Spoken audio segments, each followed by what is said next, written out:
feel the warm blood running down the side of my face.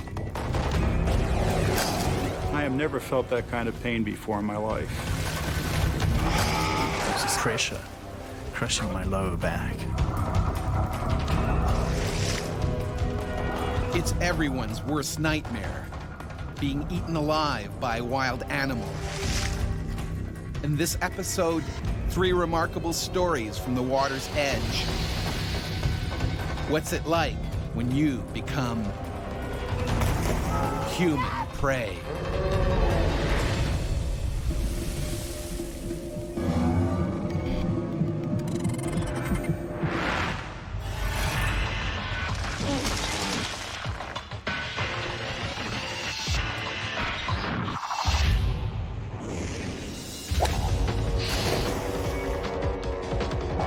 Ike Monreal was nearly killed when an angry gator savagely attacked him in the water hazard on a Florida golf course. I was slammed from the back. My shoulder wasn't attached anymore.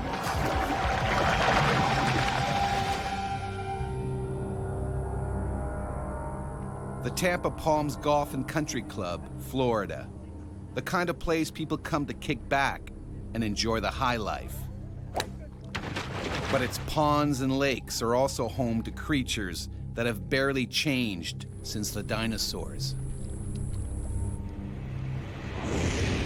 Alligators are very common in Florida, and almost any freshwater system can have alligators in it.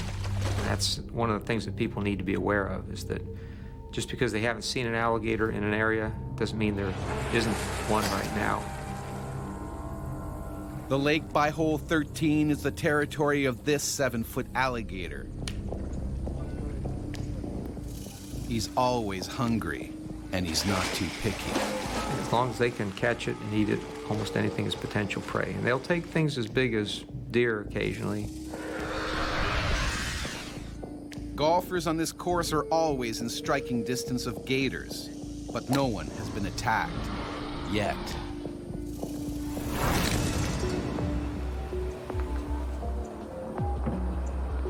"62-year-old Ike Monreal owns a golf ball retrieval service, diving for lost balls in the lakes here. He normally pairs up with one of his sons, but today he's working solo. Well, I get as many as 12,000 balls in a single day. And at this time and point, I was being paid 8 cents per ball. Ike's been doing this job for the last 15 years and knows how dangerous it can be. I've been nudged not knowing the alligator was in the water. That happens. They'll stay down for 15, 20 minutes. So I've been bumped, nudged, nipped, tail whipped. Almost all of us divers working in the southeastern United States, we have close calls like that. The gator is getting hungrier by the minute. The hot weather triggers its need to kill and feed. Alligator activity is related to temperature. When temperatures get to their highest, alligators are trying to feed on a very regular basis. That's a big concern for Ike. When I approach a lake, I'll look and make sure I'm the only participant in the water. He sees a familiar sight. Saw the usual 7.5 foot gator that's there all the time.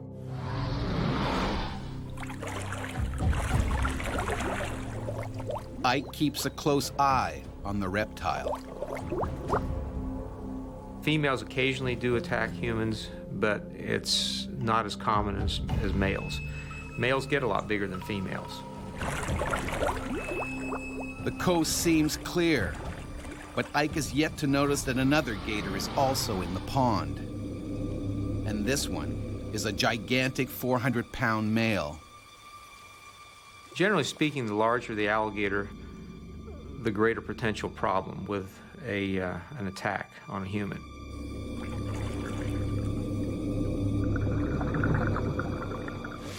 Ike gets on with his job.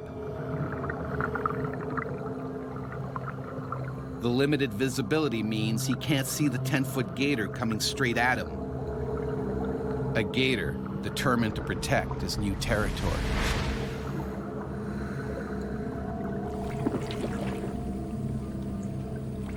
I was just about ready to come out of the water.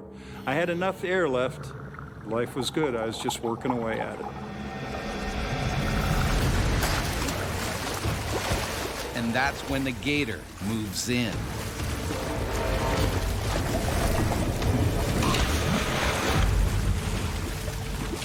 All of a sudden something clicked at the alligator and it says, I'm going to go ahead and give this a try.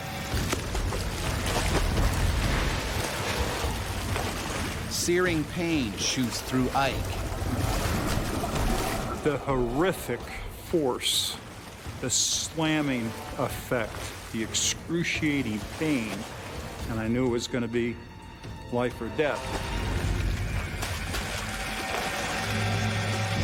Like a sledgehammer, the gator's jaws slam down on his shoulder with 2,000 pounds of pressure.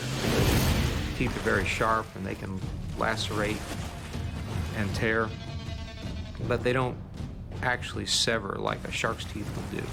So an alligator's teeth are mainly meant for holding on. The pain, in all honesty, on a scale of 1 to 10 was an 11. I have never felt that kind of pain before in my life. If the prey item's too big to swallow whole, they'll try and spin off pieces. Ike sees his left shoulder disappear into the gator's jaws. One quick spin, and his arm could be ripped right off. I couldn't bring my arm back to me, so I thought I had already lost my arm. Ike stares right into the eye of a monster. That big, lifeless, dead eye, that look, that eye was right here. I tried getting up and going for the bank. Incredibly, he crawls towards shore with the alligator still latched onto his shoulder. Seeing two golfers nearby, he desperately tries to get their attention. They can barely believe what they're seeing.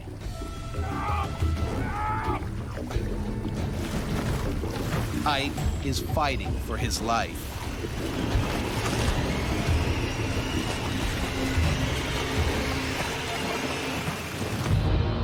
I said to myself, you have got to keep your head together here. Hey, over here!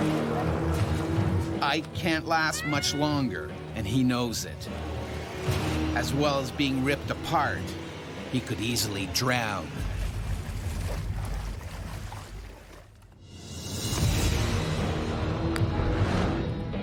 Retrieving golf balls in a pond at a country club in Tampa, Florida, Ike Monreal has been attacked by a vicious 400-pound gator.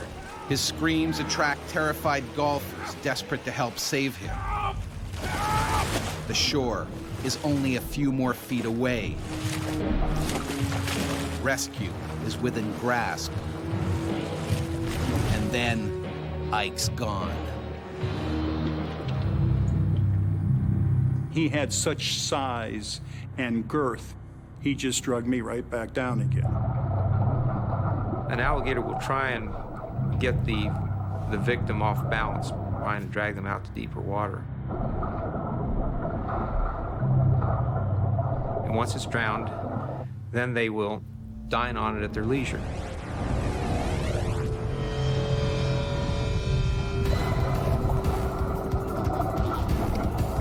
Ike struggles. He needs to make sure that he keeps his oxygen supply. Without it, he will die in minutes.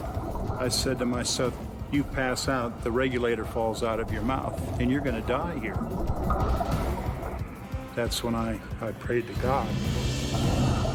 For Ike, it's now or never. He needs to do something, and fast. I worked my hand around his snout. I was able to turn into him.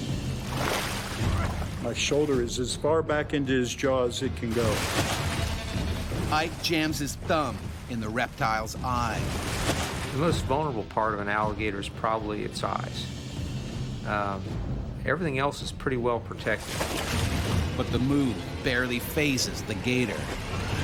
An alligator might expect to have slight pressure to its eye if it grabs a large prey item. Ike could be seconds from dying. He reaches back with everything he's got.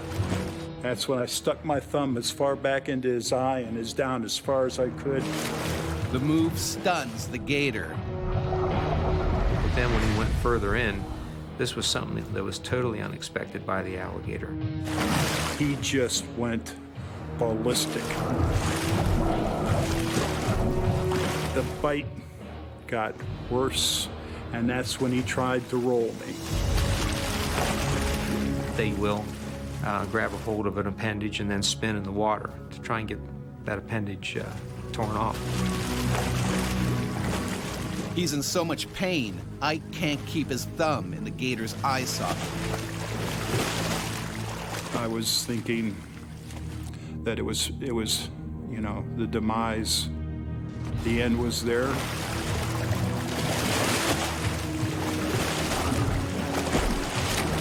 I saw my wife and my 3 teenage sons looking down at me. And I said, that's not going to work. I said, I'm not going to die out here. I am not going to give up. Whatever it takes, I'm coming out of the water. Luckily, the fight takes them into the shallows. At last, Ike can get a foothold. Now he can stop the gator from rolling him. I was not going to let him kill me. I was not going to let him drown me. And then Ike goes in for another attack. I certainly wasn't going to let him sit there and twist off whatever he had in his mouth.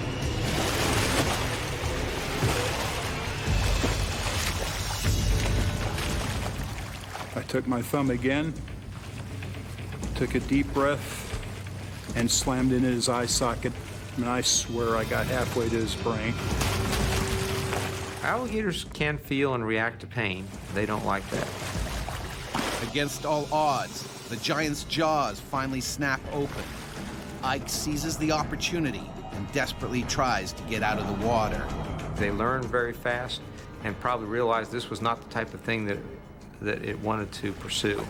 Ike scrambles onto the bank before the gator changes his mind and comes back. I looked up at the gentleman that was standing on the green. I said, just make sure he doesn't come out of the water after me. I said, I don't think I can handle another bite. The alligator swims away. He went out into the deeper part of the swamp. And at that point, I knew I was safe. Are you all right? Are you okay? He dislocated my shoulder. My shoulder wasn't attached anymore. There were teeth holes 1 inch across, 1.5 inches deep over the shoulder. Careful. Paramedics on their way. It's bad, but things could have been far worse. Ike's 17-year-old son had originally been scheduled to work that day. He wouldn't have had the size or the experience. The horrific fact of all of this is I would have lost my son. Ike may never fully regain the use of his arm. He and his sons have not returned to the water since the attack. My sons do not dive anymore. My business is Ike and Sons. My boys I'll not let go in the water anymore. So do I want to get even? You betcha. 4 hours after the attack, a state-licensed trapper captures an 8-foot alligator from the lake, 50 feet from the scene of the crime. If we didn't do that, there is no doubt there would be a lot more attacks because alligators become habituated, and if they have a successful attack, they'll come back for another one. Ike doesn't believe the trapper got the one that wanted him as prey. I think she trapped the smaller, the 7.5, 8-footer that was there. And I do not think to this day that it was that smaller gator. In that case, the gator that nearly killed him is still out there. Alligators can prove lethal in the southern U.S., but in Africa and Australia, the biggest threat to humans is their deadlier cousin. Crocodiles kill as many as 200 people every year. The largest and most aggressive is a saltwater crocodile, a powerful reptile that can outlive humans and grow to more than 20 feet in length.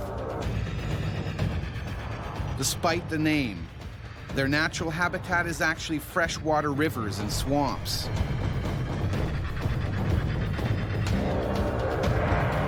What makes them so deadly is their uncanny camouflage. In September 1872, Australian Constable William Davis decided to break police regulations and take a refreshing swim in Darwin Harbour. Davis spotted a log floating some distance out and swam over to it. Suddenly, the log started swimming towards him, very quickly. Davis soon realized it was a saltwater crocodile that had left a river and headed into the harbor. But it was too late.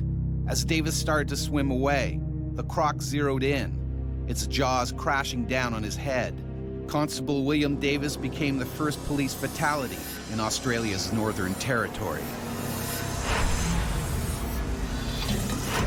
More than 100 years later, amateur diver Jeff Tanswell was also savaged by a saltwater croc. It turned a snorkeling trip into a bloody battle for his life. And I was screaming, "Don't let him eat me, just don't let him eat me." Dad, come on. Come on, grab my hand. Northern Australia. Protected by law, the saltwater croc population has swelled nearly 5,000% over the last 30 years to as many as 150,000. They are man-eaters, and no stretch of water anywhere is safe. On a tidal river, this 12-footer is looking for its next meal. The diet consists usually of fish and crabs, crustaceans, small mammals, that kind of thing. But an 18-foot crocodile can drag down a buffalo if it really wants to. Although he normally hunts in rivers, today he heads out into the open sea. People have seen saltwater crocodiles swimming past oil rigs and past boats just in the middle of the ocean. And so what's this crocodile doing? It's just swimming from one point to another.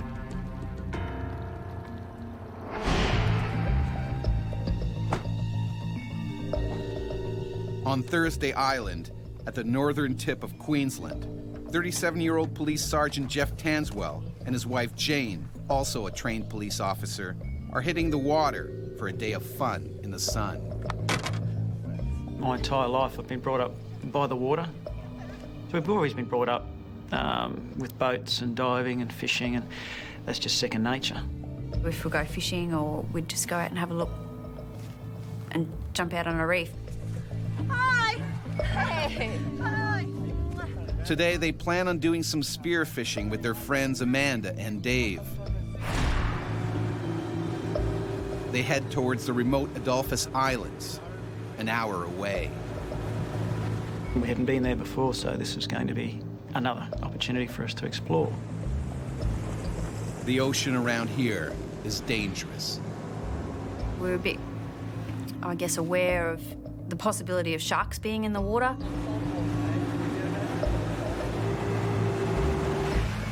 It's something that's always stored in the back of your head. Let's just enjoy the ride, but let's be aware. Keep an eye out for a shark. The last thing on Jeff's mind is running into an aggressive saltwater croc. All I knew was that crocodiles inhabit the coastline, and they need to go from river to river to river. And they do not go out to sea. And that was what I was brought up with. But he's wrong, dead wrong. A wandering killer croc is also headed to the Adolphus Islands on a collision course with Jeff's party.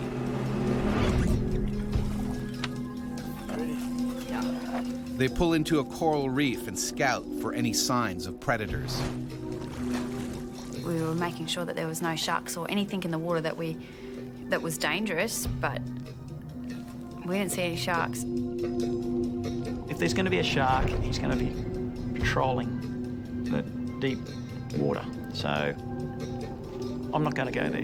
I'm going to take the safer option, and I'm going to go in closer to the coast.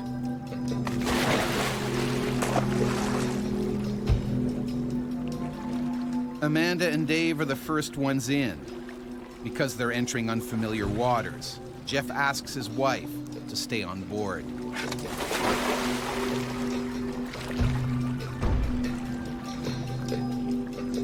You have to leave someone on the boat just for safety. If you catch a fish, if it bleeds, you don't want to have fish blood in the water.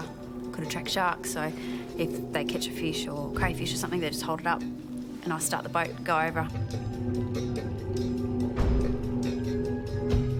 Jeff enters deep in an alien world where he is both the hunter and the potential prey. You can see all the little colourful fish dancing around in amongst all this brightly lit coral. I saw the other two diving with us. They started heading out a bit wide. And I remember thinking, I'm not comfortable diving out to where the coral edge is, where it drops off into the deeper water, because sharks could come and go.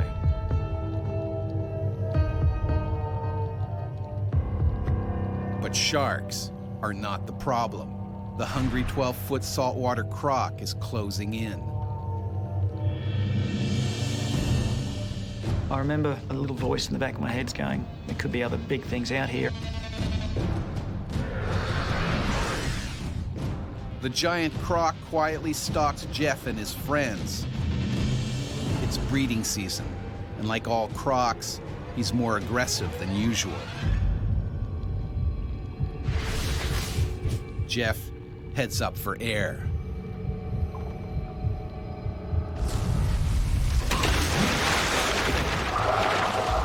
I just thought I'd been hit by a boat. The fear that a predator instills in its prey, it's bottomless. No matter how fast you move, if a crocodile's head is half a metre from you and it strikes, you cannot possibly get away. Jane can't quite make out what's going on. And it all happened within a matter of a split second. I remember staring at that bit of water going, did I just see what I saw, or is it my imagination? The crocodile clamps down on Jeff's head.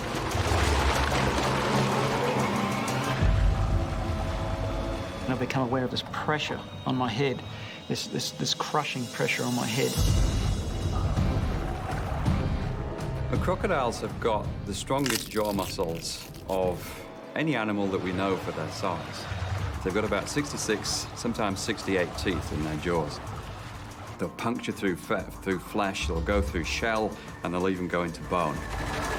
Jeff is dragged down with his head ripped open. He's bleeding heavily and running out of air. He's just gone down with no splash, no screaming, no kicking. Jeff?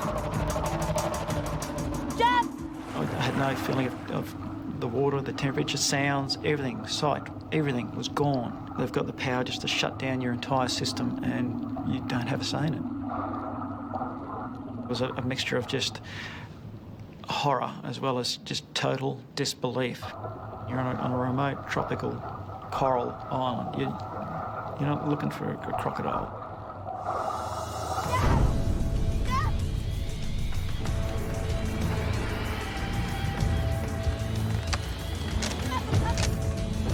Jane starts the boat to stop it drifting.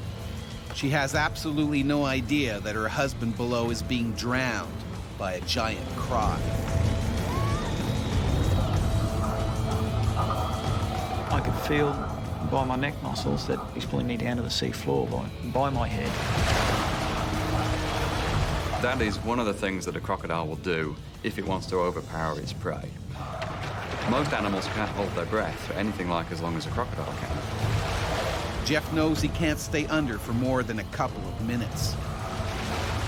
Trying to stop what's going on, but I can't. He's just too big, too strong. I remember kicking madly with my fins. You're just in overload. I don't know if it's adrenaline or what. It's all your senses trying to work overtime to save you.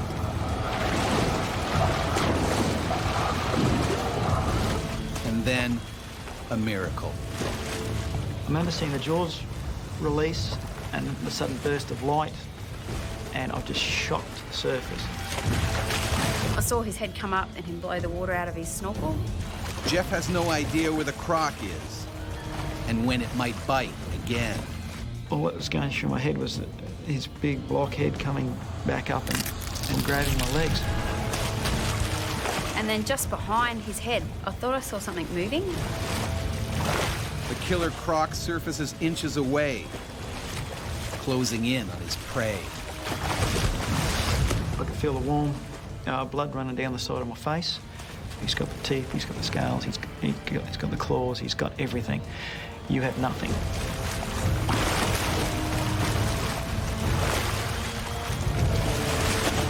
I couldn't believe what I was seeing. It was the most unexpected thing. I remember looking at this thing, and then the brains kicked into gear going, we've got to try and survive this. The croc slowly circles. It sizes up Jeff from every angle. It could rip him apart at any moment.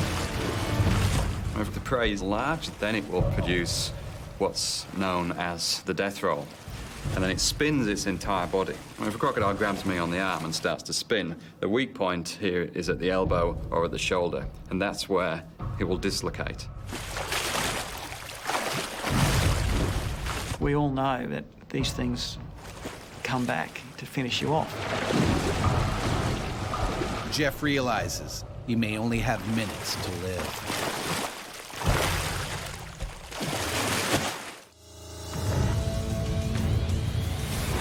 Police Sergeant Jeff Tanswell has been brutally attacked by a saltwater crocodile in Queensland, Australia. And now his wife, Jane, also a trained officer, is desperate to save him before the croc finishes him off. Straight away, you just think, this is it. Someone's going to die here. I just had to try and get him out of the water. Jeff's frantic movements are only making matters worse. He needs to get back to the boat before the reptile returns for more. If you splash and splash and splash, the croc can feel that, it can hear it, and it's more likely to attract it back to the place. Stuck my head in the water a couple of times, just trying to see where the hell he went.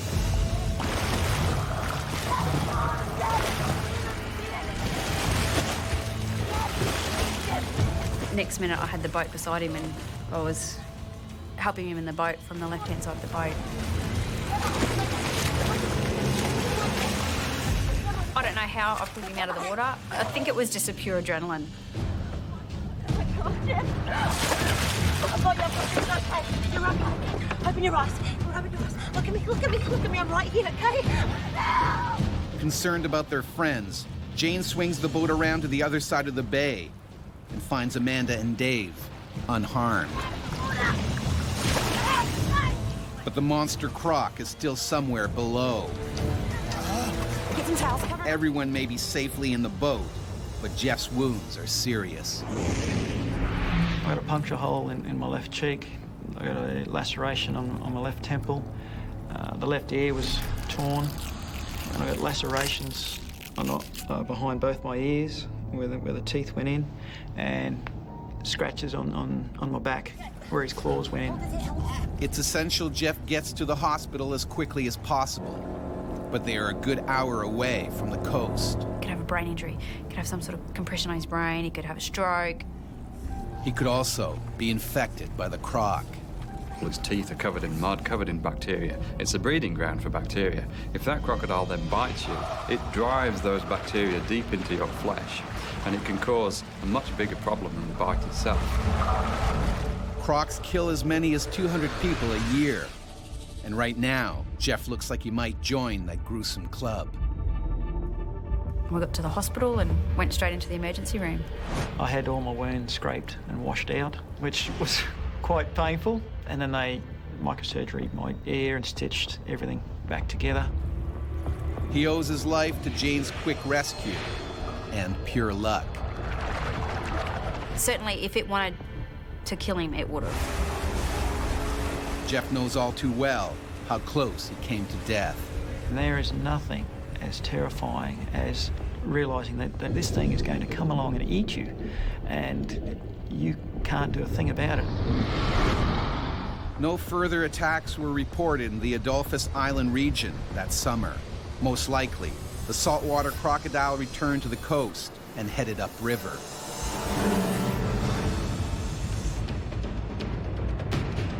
The worst saltwater croc attack is said to have happened in World War II during the Battle of Ramree Island in Burma. Surrounded by British troops, a group of Japanese soldiers desperately tried to escape through mangrove swamps infested with saltwater crocs. The next morning, only 20 survivors were found. Nearly 400 may have been devoured by the hungry crocs. The Guinness Book of World Records ranks the attack as the worst animal disaster in history. But crocodiles are by no means the most dangerous animal in the water. That title falls to the hippo, Africa's most deadly creature. Weighing as much as a small pickup truck, hippos kill around 200 people in Africa each year. For millennia, they have been a deadly threat to people living throughout Africa. The mighty Egyptians had the most to fear. Hippos used to live all along the Nile, the lifeblood of their civilization. They were a danger to boats and to people working on the river's edge. The animals were considered so powerful, they were associated with gods. Kings hunted them from royal ships. It was a brutally dangerous sport. In around 3100 BC, Menes, the first king of unified Egypt, is said to have been carried off and killed by a hippopotamus during such a hunt, ending his 62-year reign. More than 5,000 years later, while leading a river safari in Zimbabwe, guide Paul Templar also found out just how brutal a hippo attack can be. I had tusks going through me every which way but loose. There was a lot of blood in the water. You could see he'd been quite badly bitten.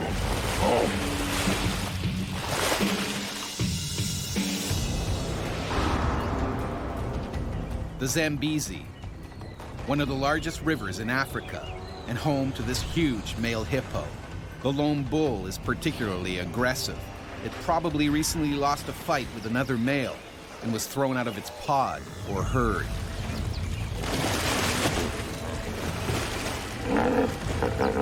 And now he's viciously protecting his new territory.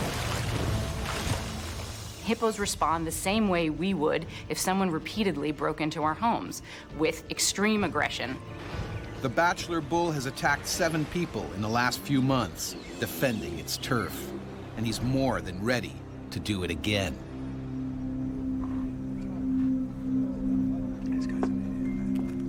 Zimbabwe River guide Paul Templar is enjoying a quiet afternoon off when he's unexpectedly asked for a special favor. Hey, good. That's how you doing, man. Cool. All good. Hey guys, I got plans. Go to Sunset Cruise. I was sitting in the pub when the folks came in and said, hey, we need a guide. So now I had a tough choice to make. Do I spend the rest of my day sitting in the pub, or do I go and lead the canoe safari? No, for today. Okay, let's go.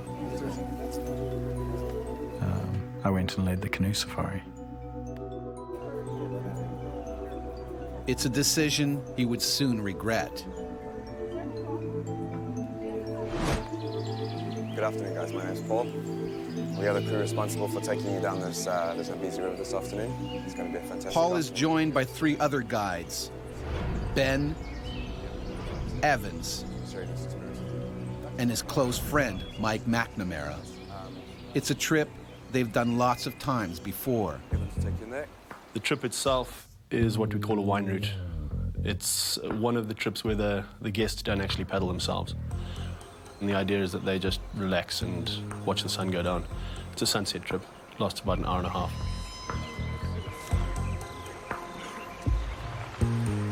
The idea was just to sit back and relax and take in everything that nature had to offer.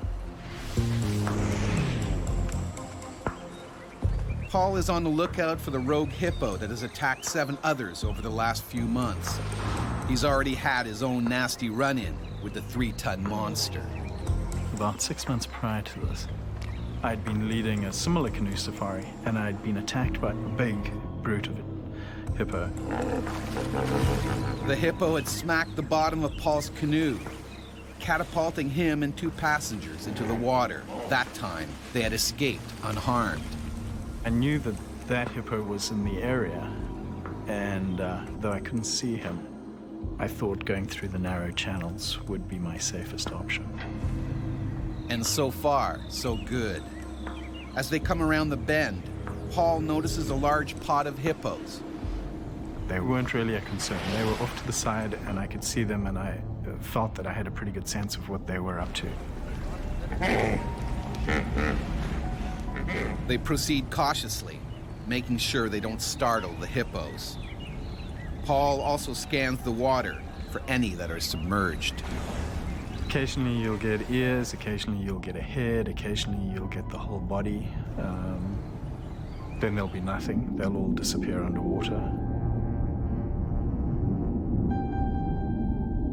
You watch the water's moving differently if there's a couple of ton hippo moving around beneath it. All seems to be going well. They safely get past the pod into faster moving water, and then I turned just in time to see Evans flying through the air. likely it's the same rogue hippo. From underwater, he surfaced like a giant torpedo and knocked Evans clear out of the boat.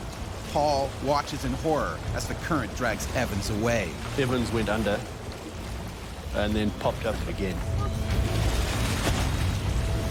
Paul paddles full speed towards Evans. I turn my canoe around, so I'm going backwards, so I'm between whatever's there and him. I back in to try to rescue him. Paul reached for him with a paddle, shouting to him to grab the paddle so that he could pull him out. I'm probably 4 or 5 feet away from him when I see this bow wave cruising in towards me. And it was at that point where the hippo just erupted next to Paul. While he's trying to help his friend, the hippo turns on Paul and attacks. Just all hell broke loose. The hippo just closed its jaws on his upper torso and pulled him off the boat. The hippo tries to swallow Paul whole. They attack the boats not because they recognize I will get to the people in here, but because they recognize it as a foreign object that needs to be removed. I remember this incredible pressure crushing down on my lower back.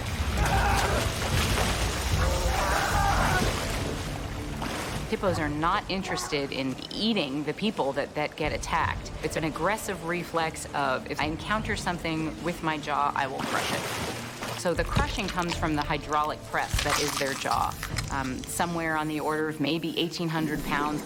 What the canines do is act as hole punchers. They can go through anything. They are strong, they are massive, they are sharp. Paul is kicking and clawing for his life. He needs to get out from the mouth of the beast. Evans also needs urgent help. He's in danger of drowning in the strong currents. There's nothing fellow guide Mike can do. We couldn't get to Evans because the hippo was in the way. Finally, Paul's aggressive struggling pays off. Pushed and pulled. At one point, the monster loosened his grip long enough for me to escape. I just sucked in a lung full of fresh air, and I came face to face with Evans. But Evans doesn't look right at all. I got the sense that all was not well. He wasn't going anywhere. I think terror and panic had quite literally overwhelmed him. For Evans, it's too late. He's drowned in the strong current. He literally just rolled his eyes up and he sank and he was dead. And that's when the hippo zeroes in on Paul again. At this point, it was all up to the hippo, and really, there's nothing you can do. This time, the hippo is clamped down on Paul's legs, tearing into skin and bones.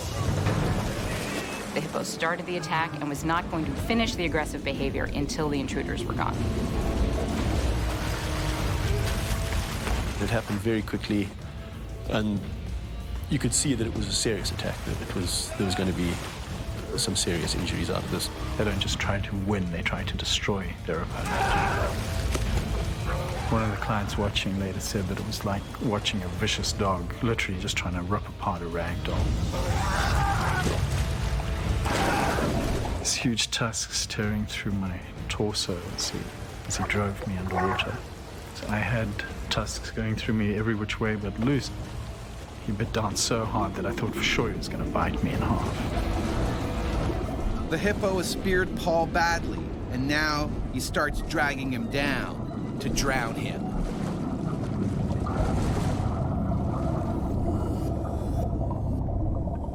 I remember lying on the bottom of the river and looking up. I remember I could see the different hues of green and yellow and the sunlight shining on the water surface. And I thought to myself, I wonder who can hold their breath the longest. Paul is close to death. Most humans can't go without breathing for much more than a minute, while the hippo can stay under 5 times longer. Fighting for territory is just second nature to hippos, and fighting to the death is second nature. They don't hold back at all. I watched my blood mingle with the water, and I just wondered which would happen first, if I'd bleed to death or if I'd drown.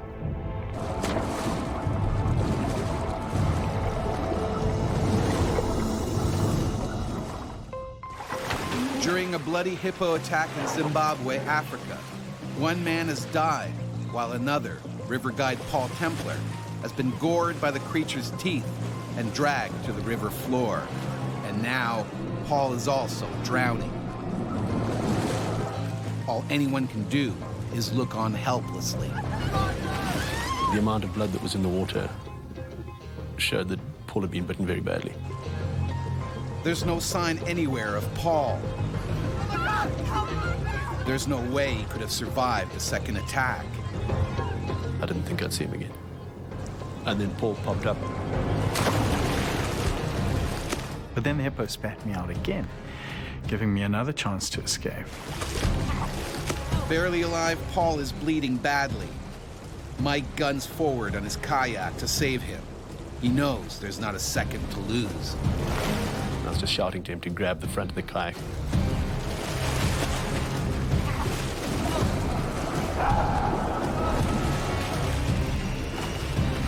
I managed to grab a hold of the handle on the boat's nose.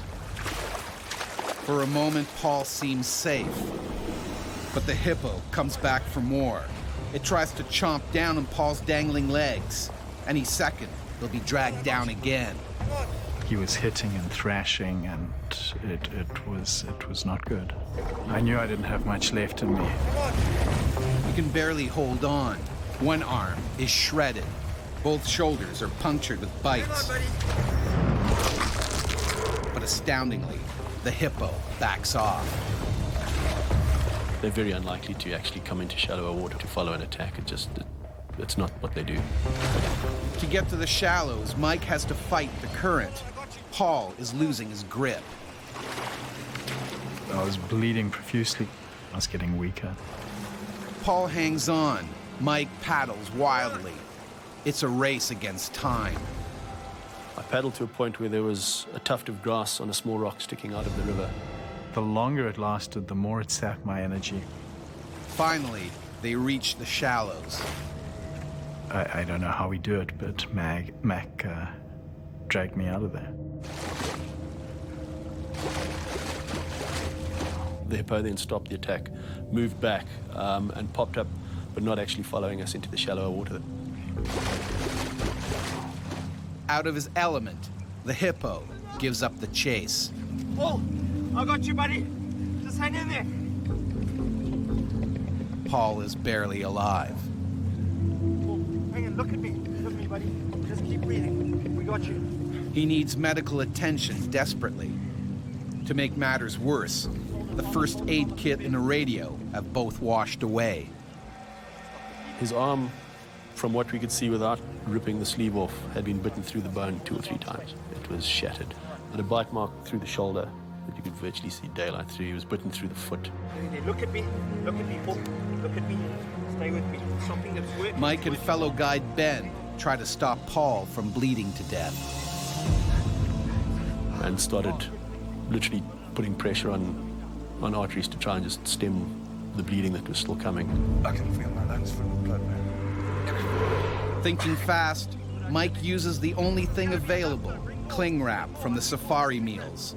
They seal all visible puncture wounds on Paul's chest.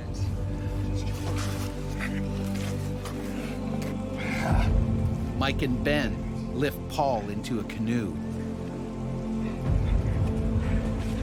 When I put him in the boat and sent him off, I thought he was going to die. Hold on. He definitely didn't look as though with those injuries he could survive. The only way out is right through the killer hippo's territory. What we're seeing is an animal under stress. The first time that someone breaks into your house, maybe you won't fight them off. The second time, maybe you'll fight them off a bit more. By the 10th time, you know, you're armed and ready to go. But as we were pulling out and this angry hippo was still there, I thought for sure he was going to come and finish me off. But the hippo chooses to stay put, and Paul is quickly taken downriver. By chance, along the way, they meet a local medical crew conducting emergency drills. There's a shock trauma team who are just practicing. Just go figure, a couple of minutes away. They take Paul on an 8-hour drive to the hospital, where he learns that his arm is beyond repair. They took off part of this arm. They took it off just above the elbow to start with. I got gas gangrene, which meant that my body was rotting from the inside. So they ended up having to chop more of me off. In the end, his arm is amputated. Mike and the river raft clients are rescued later that night. A search party is sent out for Evans. It was a full 2 days before we found his body quite a bit further downstream. It had washed out. The rogue hippo is never found.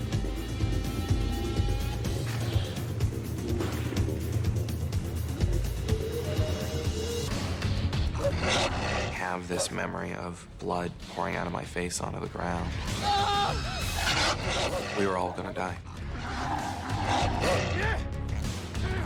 I knew I'd be bitten. It's panic, fear, terror. You're scared. It was so completely overpowering. He just ripped my face off. I told myself I'd rather die. It's everyone's worst nightmare, being eaten alive by a wild animal. In this episode, 3 remarkable stories of people who've been savaged by distant cousins of man's best friend. What's it like to become human prey?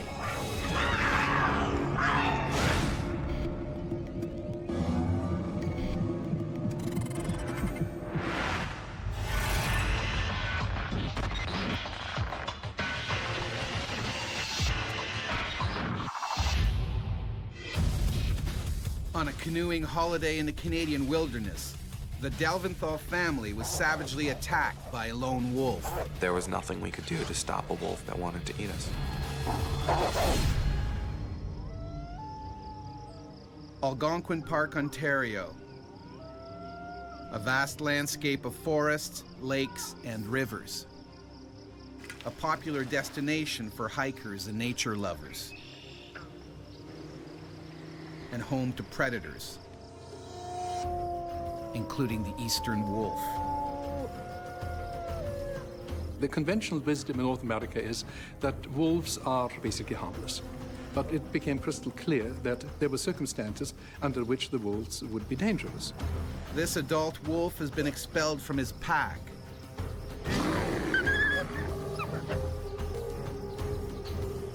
Forced to fend for himself, he's become an opportunistic predator, scavenging kills and raiding campsites.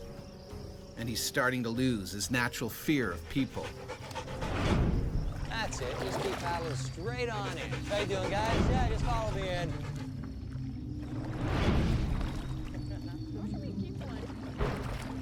The Delventhal family is near the end of a 9-day canoe trip, some of the park's most remote areas. All right, then. We wanted to get away from people, get away from human contact, really get as much as possible into nature to appreciate it as a family. Yeah, dig right in there. It had been one of the best trips, probably one of the high points of our lives together as a family. As the day ends, the Dalventhals look for a place to set up camp. Hey, Tracy, how about right over here? The perfect spot, isn't it? All right. Great job, guys. They're unaware that something else has also picked this site. Get ourselves a camp set up, get the fire going. The wolf gravitated to the campsite because that was a place where in the past it may have smelled food, experienced food. Although both parents just want to kick back and relax, their older boys have plans of their own. You're dead. We wanted to go out on the water and see the sunset. And our parents had very strict rule that me and my brother Eli were not allowed out in the canoes without one of them in the canoe. So we needed to convince one of our parents to go out with us. What do you say, Mom? We're gonna stay here and make dinner, and you boys go ahead. Tom and his two older sons set off in the canoe. He has no idea a hungry wolf may now be sizing up their little brother. About 80% of the attacks are aimed at children. And children are being taken while they are still struggling and screaming and are being carried off.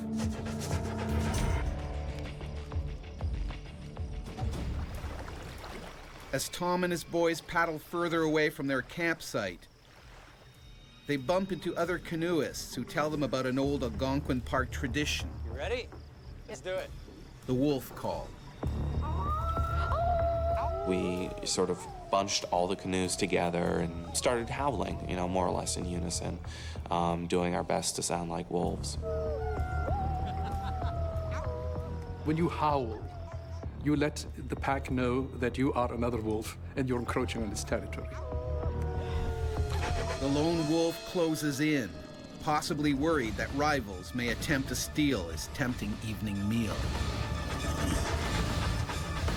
The forest around the site was really thick. You couldn't see into the forest at all. And I heard something and just saw the side of something.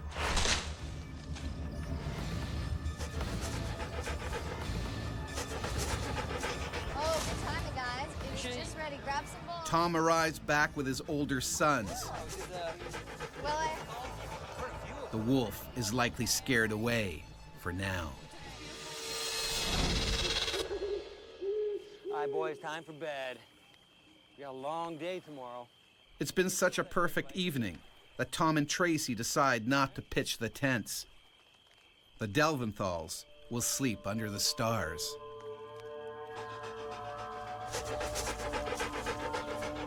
But sleeping outside makes the family vulnerable. My mom put Willem, who was only 3, in between me and Eli, who were considerably larger than him. Me, Willem, and Eli were down in our own little group. And I am going to sleep like a log. Tom and I were lying out under the stars and agreed that it was the most peaceful, grounded, safe that we've ever felt in our lives. And talked about how blessed we were, that this was a glorious place. There is something quite wonderful about lying down and seeing the stars, but I was 12 and I was a little bit more scared of the world and scared of the dark.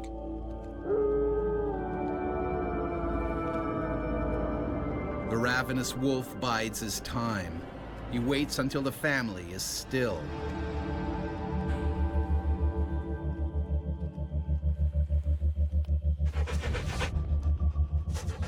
His sights are firmly set on the children. I was dreaming that I was walking through the woods with my parents, and it was sunny, and we were just sort of walking and talking. Finally, the wolf makes his move. He zeroes in on the most accessible prey, Zach.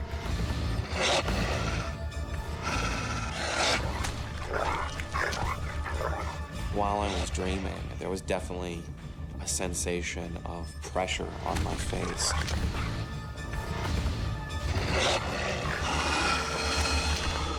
The wolf, as a killing machine, is extremely powerful. They really slice through tissues and meat and muscles and tendons. It's very severe. Incredibly, Zach keeps on sleeping. And it felt like I was being dragged.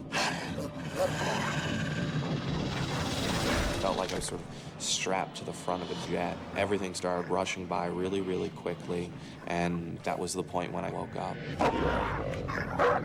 Startled, the wolf runs back into the forest. It was one long, ripping scream. It was blood-curdling. Zach, what's wrong? What's wrong? What is it? He kept saying, something bit me. What happened? Something bit you? But they still have no idea what bit him. It was at that point that my thermals were getting wet and warm. And he started saying, I can't breathe, I can't breathe, I can't breathe. And so I realized that he was bleeding profusely from the face. I sat there trying to gather myself, and I looked through the darkness to where they were huddled together, and then I saw the wolf. Yeah! Yeah! Go on! I was being as big as I could be and as loud as I could be.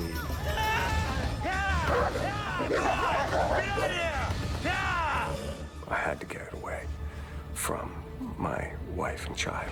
He ran right past us, and we could hear it running into the woods and whacking trees and bushes and stuff. And I was trying to hold Zach and figure out what was going on. The animal retreats. The wolf!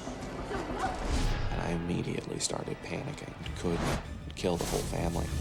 Hey, baby. I kept just pulling him down and whispering, you have to stay calm, we have to stay calm, we have to stay quiet, we have to know where it is. But with only a flashlight, the family has no idea where the wolf is hiding, whether it's vanished or simply biding its time. Wolves have a marvelous tapetum lucidum, which is the technical name for a membrane in the back of the eye which reflects light. And so wolves can see at night much better than we can. The wolf is probably watching the family's every move. He will choose the best moment to resume his attack. I thought we were all gonna die. I thought that there was nothing we could do to stop a wolf that wanted to eat us. On a canoeing trip to Algonquin Park, Ontario, the Delventhal family has fought off a savage attack by a lone wolf. Yeah! Yeah! Go on! Yeah! Yeah! Go on! They're terrified it will strike again. First thing I found was my paddle. It was the biggest of all of the paddles. Yeah! Yeah! And I went back to where he had disappeared and stood there for about half a minute till I was satisfied that he was gone. You all right? Let me see. Let me see. Let me see, Zach. Let me see. My dad came up in front of me and shone the light in my face. Let me see. Let me see. Let me see. Let me see, Simon. The first thing I saw was the terror and the fear in his eyes. And I could see that his cheek was totally torn through. I just kind of stopped and said, oh my God. I mean, it was slow and it was horrified and hopeless. And it was all there, and the oh my God, and the look on his face. And I knew it was worse than I thought it was. Again, the hungry wolf emerges from the forest. Now he moves in for the kill. And my dad turned and charged it and followed it out into the woods. It was really scary, but I was gonna beat him. I was gonna destroy it. Yeah, go on! Get out of here!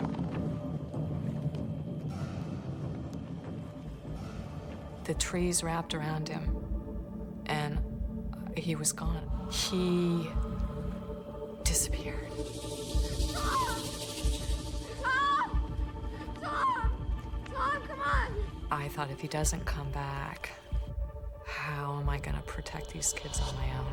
My immediate thought was that I wasn't going to see him again.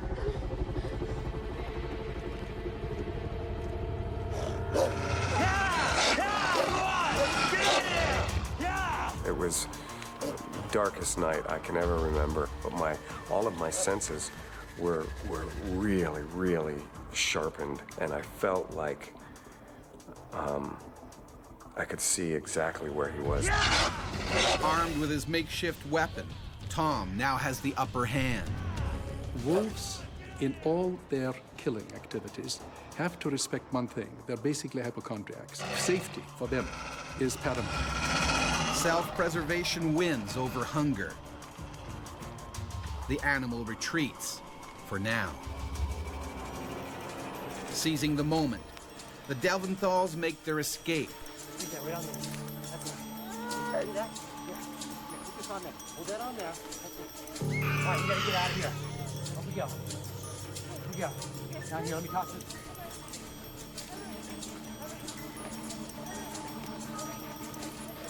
Let's go, guys. Let's go.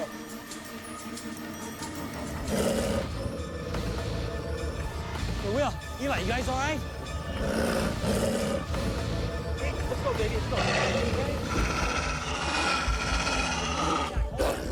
Tracy, let's go. Zach, hold on. There was this moment of pushing off the site, and then I remember just going, because I knew at least the wolf couldn't get us now. The family may have escaped the wolf's jaws, but Zach is still in terrible danger. He's losing blood fast. Hey, Zach, hold on, son. You'll be all right. I thought about dying, so I was just sort of peacefully lying in the boat and figured I could slip away now and it would be easy. What changed my thinking was thinking about my family and thinking about how much they would all miss me.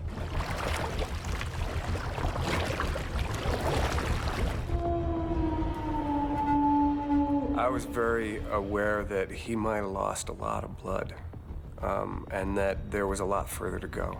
We couldn't find our way out, and that was just feeling like incredible powerlessness on my part. I was really angry at myself, frustrated with myself, and frustrated with the situation.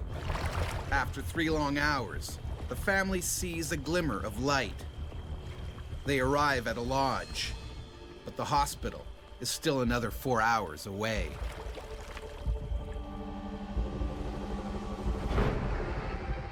Zach undergoes 4 hours of emergency surgery. His nose is broken in 5 places, and it takes over 80 stitches to repair his badly lacerated face. Sheer luck that the wolf didn't grab part of the neck. With the tremendous bite force of the wolf, Zach would not have survived that. I'm very lucky. They took Zachariah into a triage room, and it was that moment. It was the first time I looked at him, because I thought, okay, now we're safe, and I can see. And his face was just ripped apart. Even after the doctor had Zach and was doing what he could to put Zach's face back together again, the reaction was, well, it couldn't have been a wolf. And they treated me very much like I was hallucinating, or just a stupid geek from the city, or, you know, somebody who just didn't understand, obviously, because wolves don't do that. The scars themselves really aren't that visible. But the psychological trauma leads to months of severe panic attacks. The therapist said what happened is deep and primal because you're supposed to be safe when you're asleep. He didn't know it was coming. None of us knew it was coming. Park rangers decide the lone wolf poses a serious threat to other campers. 5 days after the attack, they find the animal they believe terrorized the Delventhals and shoot it dead. But Zach doesn't blame the wolf for what happened. I'm not really any more or less afraid of wolves than I was before, and I have a great respect for them and a great admiration for them. But they're always potentially dangerous.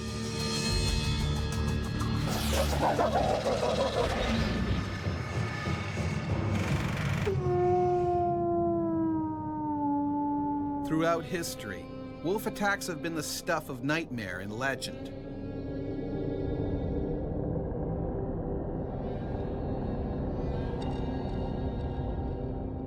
No ordinary creatures. In mythology, they often represented evil, even the Antichrist. Not even death could safeguard people from the wolf's jaws.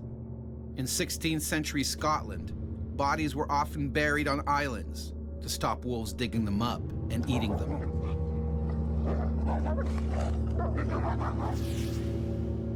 No European settlement, it seemed, was safe. In 1879, in a village in southern Finland, a pair of wolves went on a bloody rampage.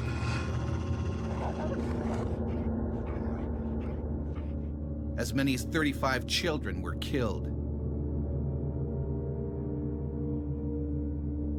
Eventually, the Finnish army was called in, but the wolves proved elusive. It took 2 long years to halt their terrifying reign. The female wolf was shot dead. The alpha male poisoned. By hunting in packs, wolves are highly efficient killers. Sometimes not even a gun will stop them dead. A woodsman living in Springfield, Missouri in the early 1900s learned this the hard way. Ambushed by a furious wolf pack, he fought a heroic battle for his life, but overpowered before he could reload his rifle. He was later found ripped apart, surrounded by 5 dead wolves. Ever since the first white settlers arrived in North America, wolves have been relentlessly hunted and killed. But in their place, their canine cousin, the coyote, has flourished. Increasingly, the ever-adaptable coyote has moved into urban areas.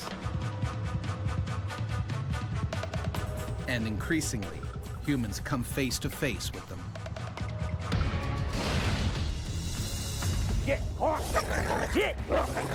One afternoon in his yard, Jimmy Hawthorne ran into a wild coyote with rabies. I couldn't believe what was happening. I knew I'd be bitten. It was scary.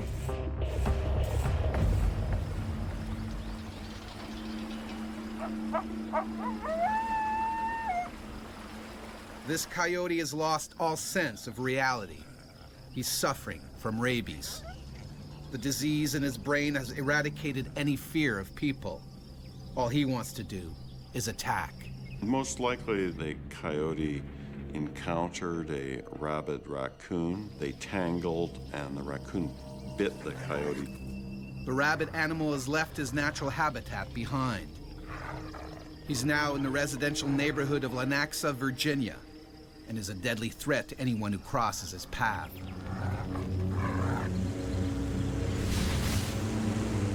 "47-year-old Jimmy Hawthorne is working in his yard on a lazy Sunday afternoon. His wife is inside, taking a nap. It was a normal day. I was actually using the lawnmower to blow the leaves off the yard. Jimmy is completely unaware that he's being watched.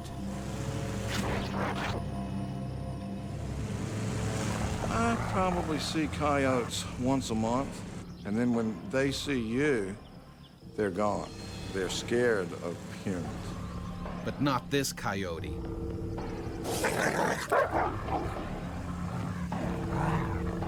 Driven by the lethal virus, he's desperate to bite anything or anyone. Rabies virus infection is transmitted in the saliva and often deposited in skin, subcutaneous tissues, or muscle, and then eventually spreads along nerves to the central nervous system. The diseased coyote closes in on Jimmy. I was just sort of in my own little world, riding on a piece of equipment, and it startled me. I mean, my first thought was, it was a German Shepherd. And then I looked and I said, oh my goodness, it's a coyote. Horrified, Jimmy realizes this coyote is rabid. At that point, it was just terror, scary. Rabies is almost always fatal if not treated immediately. Well, there have only been 6 survivors of rabies. We don't fully understand why the outcome is always fatal, but clearly the immune response isn't sufficient to clear the viral infection.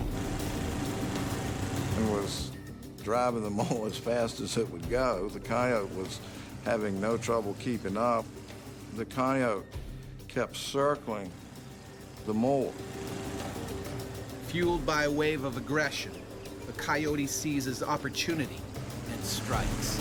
He bit my boot. I felt him bite the boot.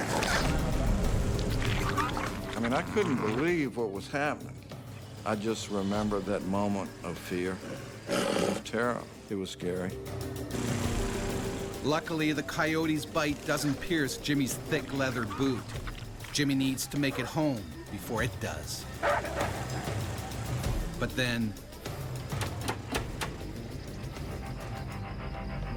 his mower runs out of gas and stops dead. My thoughts were, oh my goodness, something scares you to death. And then it's like you have to take care of yourself, protect yourself. Jimmy must either risk running for his life or taking on the rabid animal.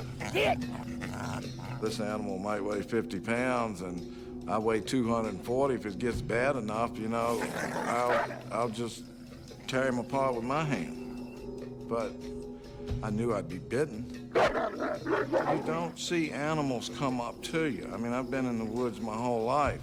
Deer don't walk up to you. Rabbits don't walk up to you. This animal had no fear of man. He would come around the tractor. You know, I didn't want him to bite me on the back of my leg, and I just turned around and faced him, and he came at me, and I kicked him. That's when he sort of hollered, yipped, and went into the thicket.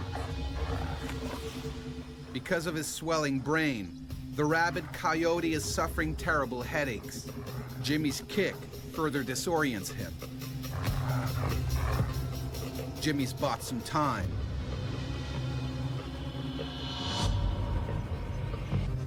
But only a little. I looked around and found a big stick about 8 foot long.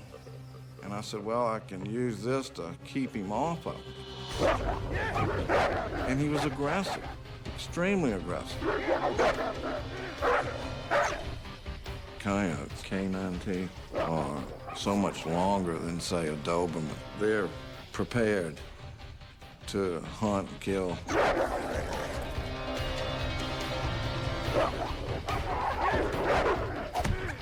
Wielding the stick, Jimmy scores a direct hit to the coyote's head. The crazed animal retreats, for now. Jimmy races for the house, but the door is locked. His wife still asleep. And the rabid coyote isn't yet done with Jimmy. I'm knocking on the door, and then I see him running across the front yard, coming back. The ever more aggressive coyote closes in for the kill.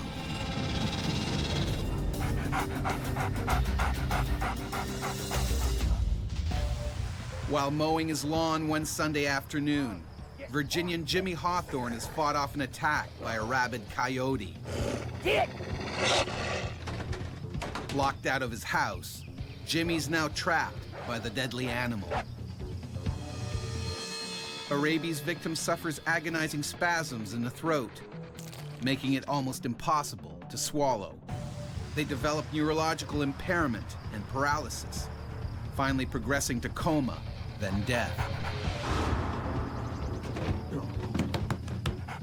Jimmy pounds on the door one last time to wake up his wife. And thank goodness she got the door open. And I went in and I told her there's a rabid coyote after me. And I was looking for a gun. The coyote refuses to give up. The rabies has infused him with blind courage. All he knows is he needs to bite.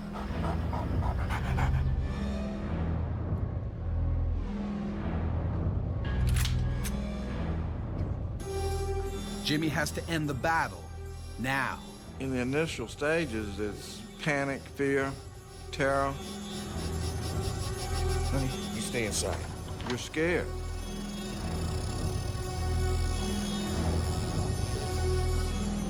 And then that went away. Goes from fear to aggression. It almost makes you angry. Leaving the sanctuary of home, Jimmy goes in search of the deranged animal.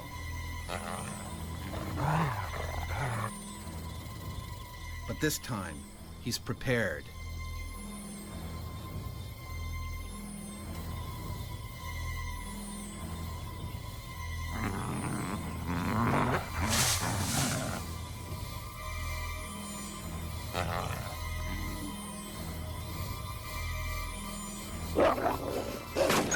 Just a reflex action. I shot him. Oh, he killed him. When the animal is tested, experts confirm the rabies virus. Thankfully, Jimmy is healthy, but the psychological trauma remains. When I'd go to bed, I'd close my eyes and I would see the coyote coming at me. Now, when doing the gardening, Jimmy and his wife are always on guard, just in case. When the news originally did the story, when it happened, they said, how do you feel about that? And I said, well, you know, I would have rather been a lottery winner. So it was amazing to me how everything is nice. You're at home. It's a Sunday. You're working on your property.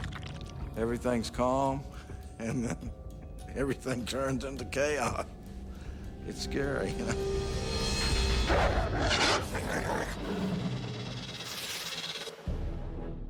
Rabies has terrified people for thousands of years. In the 16th century, a deadly epidemic swept across Europe. Stories of horrific attacks by mad animals foaming at the mouth entered popular folklore.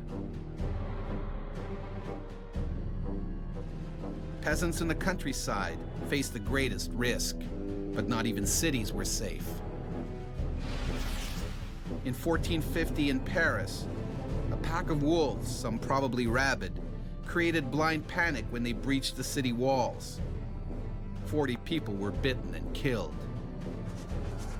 The ferocious pack was lured into the heart of the city, close to Notre Dame Cathedral. There, a mob hell-bent on revenge stoned and speared the wolves to death. While the wolf and coyote have always posed a threat to humans in parts of North America, there's a much more dangerous animal at large. The powerful cougar, also known as a puma or mountain lion, is thought to have killed at least 18 people since records began.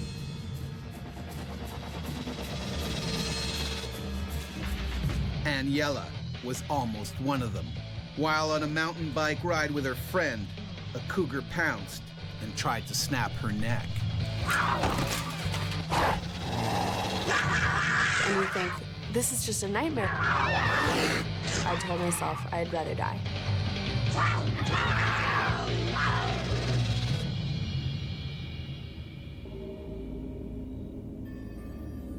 The rugged canyons of Whiting Ranch Wilderness Park are a big draw for thrill-seeking mountain bikers.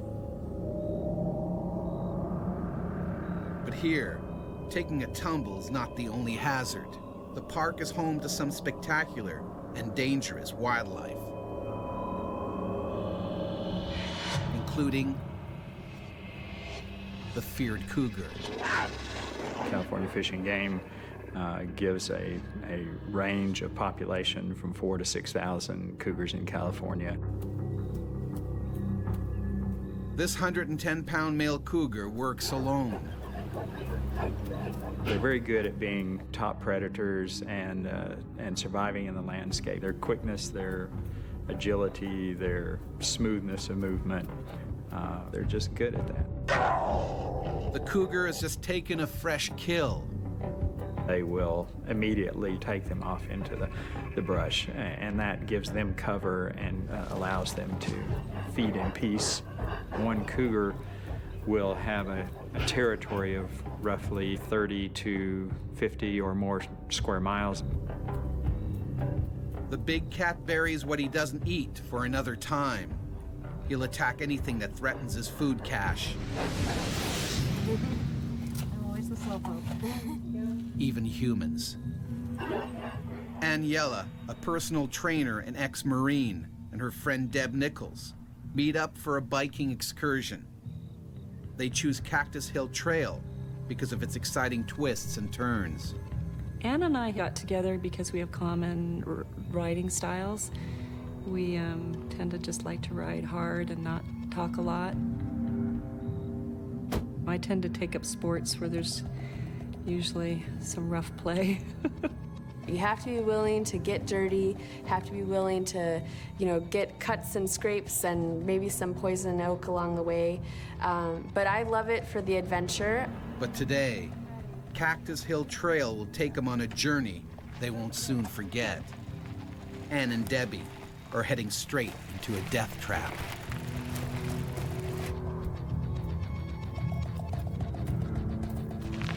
We were just kind of, coming into the downhill section. You're gonna finish the ride soon. All the climbing is done. And our goal was to make it out before it got dark. The cougar jealously guards its precious food.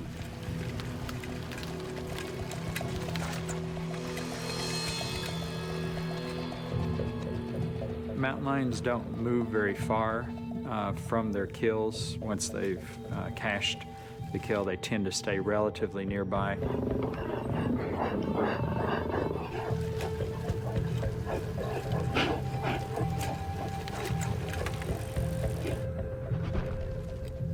Just up the trail, another cyclist discovers an abandoned bicycle.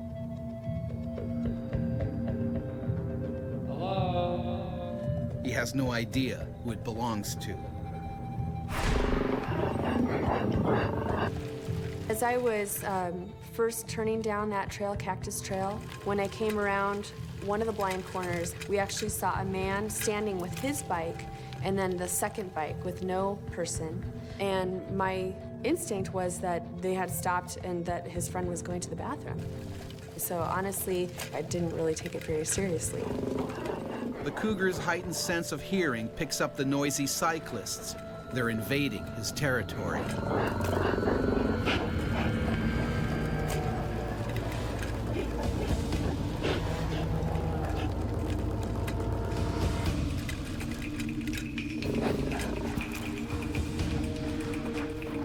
Wish I had her energy. Debbie falls behind. The distance between them has made both more vulnerable. Thinking his food cache is threatened, the mountain lion moves into attack mode. As I was moving down the trail, what caught my attention was I saw a flash of movement. I saw kind of a reddish-brown fur. Initially thought that I had startled a deer, and then the impact. A cougar can leap a great distance in the realm of 20 to 30 feet and will jump on their back and bite the back of the neck. The only thing I can liken it to would be if you're riding your bike and you got hit by a car from behind. That's what it felt like to me. I mean, the impact was unbelievable. I was face down and he was trying to bite at the back of my neck. And I knew, okay, this isn't a deer. A lion's impetus is to kill as quickly and as efficiently as possible because that reduces its own energy expenditure and its own chance of harm. I just couldn't believe that that had just happened to me. And you think, this is just a nightmare. This can't really be happening. You can't wrap your brain around it.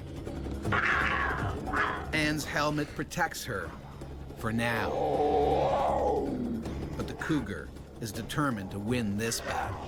If they don't kill with the first bite, they may move their bite gradually around to the front of the throat and take it prey down by asphyxiation.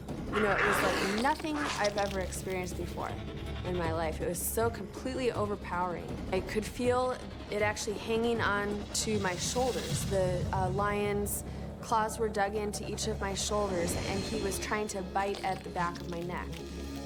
He was able to manipulate and move me around, release his grip and grab on again and just drag me. I could hear Anne's cry, screaming, and it sounded unusual. It sounded like a siren over and over, and then just within an instant, I came around the corner and saw the mountain lion.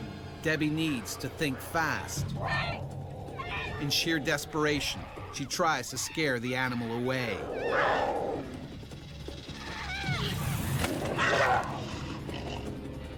He didn't even flinch. They're very focused predators. They don't get distracted easily. They have to finish what they start. Risking her own life, Debbie does the only thing she can think of. When I grabbed her leg, I thought, it was going to be something that would, alarm him at least, but it didn't. It didn't seem to faze him. All it would have taken is one swipe from that lion to take Debbie out. And she put herself in that situation where that was a very strong possibility. And I, had a death grip on her calf area. I was just amazed at his strength. I just remember watching her face and watching her hanging onto my leg and screaming at the top of her lungs. Debbie's frantic attempts aren't working. She can't pry her friend loose. I was very aware that he just basically ripped my face off. An adult male cougar's powerful jaws are comprised of 30 razor-sharp teeth. Measuring as long as 2 inches, these massive canines are used to deliver a lethal bite. The other teeth are specialized in slicing and shearing flesh. They're able to crush leg bones, femurs, large bones, and commonly eat the entire skull. They're very, very strong. Anne is fighting a highly motivated killer and losing. To be honest, that was the only time. It was for a split second, but I basically told myself I'd rather die. I don't remember anything but his tail smacking in his eyes and thinking, I'm so close and I'm screaming so loud, why don't you let go of, her face?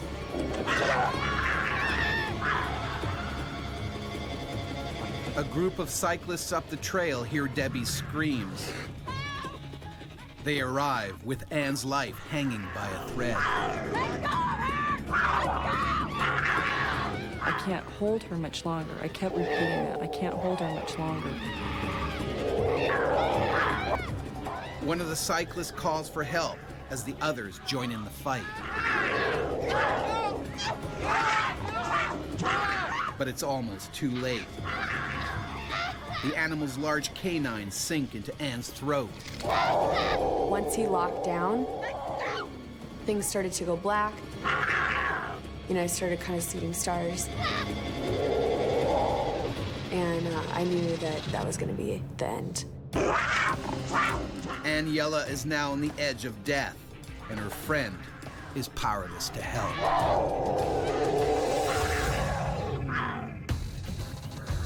Aniela has been savagely attacked by a cougar in a California national park. Her best friend and 2 passing cyclists struggle to save her before it's too late. Dear God, please give me the strength to hold on to her. He's eventually gonna let go. But the cougar is determined to finish the job. Their focus is intense, even to the point of ignoring a certain amount of negative stimuli, rocks and sticks and things like that. They're very focused, but they do recognize that they're getting hit, and at some point, they potentially will give up. One of the rocks finally hits its mark. The cougar relents and lets go. The attack may be over, but Anne's struggle to survive isn't. She needs medical attention urgently. Stay down. Stay down. Give me a shirt. When I came to, you know, I was lying on my back at that point, and I felt as though I was drowning. And we realized that it was blood. Hang on. Debbie is also fearful the cougar may want to finish what he started. Hold her neck still. Immediately thought, I just want to get out of this area. I felt very uneasy that he probably hadn't left, but that, you know, he was close by. They don't get rewarded by giving up easily. All of their evolutionary history dictates that once they start, they have to stick with it. The paramedics arrive at the scene, but they fear she may not make it to the hospital in time. My neck hurt so bad. Just every muscle was just torn. That's what it felt like. You know, it was so painful to even try to lift my head an inch. And I just said to her, Anne, you're gonna make it, you're gonna be fine. It's gonna be okay. The cougar stays in the area, still protecting his food cache, while Anne is airlifted to the hospital. Surgeons tell Anne that the cougar's bites were millimeters away from ending her life. My plastic surgeon told me he found 40 bite wounds to my neck alone, and then I had obviously severe wounds to my face. It wasn't gonna be a quick fix. This is not like one surgery, I'm back to normal. And then I realized I'm not ever gonna be back to normal. Later that evening, park rangers locate the owner of the abandoned bicycle.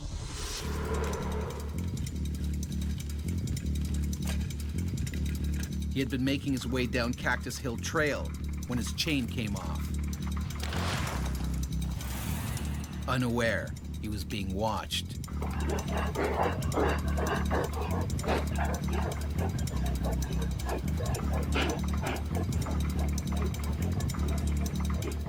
The animal struck with deadly force.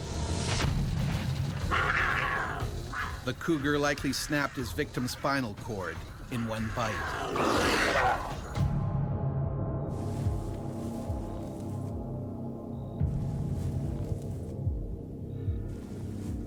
Gosh, just I can't believe that I'm still here. It kind of helped me to be so thankful that I was still alive, to realize that here this adult man had been killed, and I made it. A team of park rangers has no choice but to track the man-eater. He's shot dead not 50 yards from his first kill. Unwilling until death to give it up. I think they're gorgeous animals. I have a lot of respect for what they're capable of, appreciating that they need their space too. An experience like this obviously makes you appreciate your friends. Debbie, specifically, she risked her own life. That's true friendship.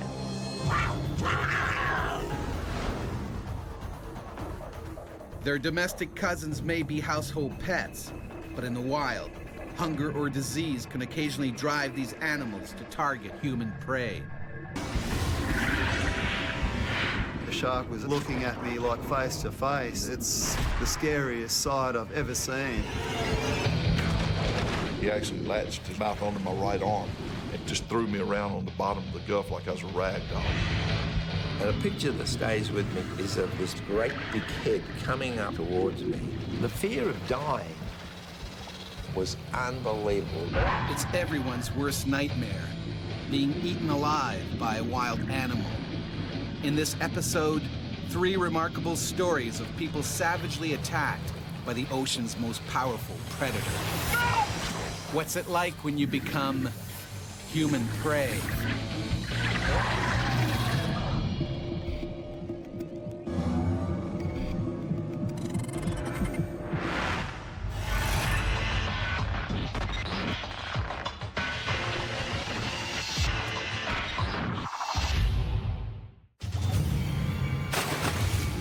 When Australian Eric Nearus went diving for shellfish in 2007, he was nearly bitten in 2 by a great white shark. Everything went black. I started to get shaken horizontally. I was getting eaten alive.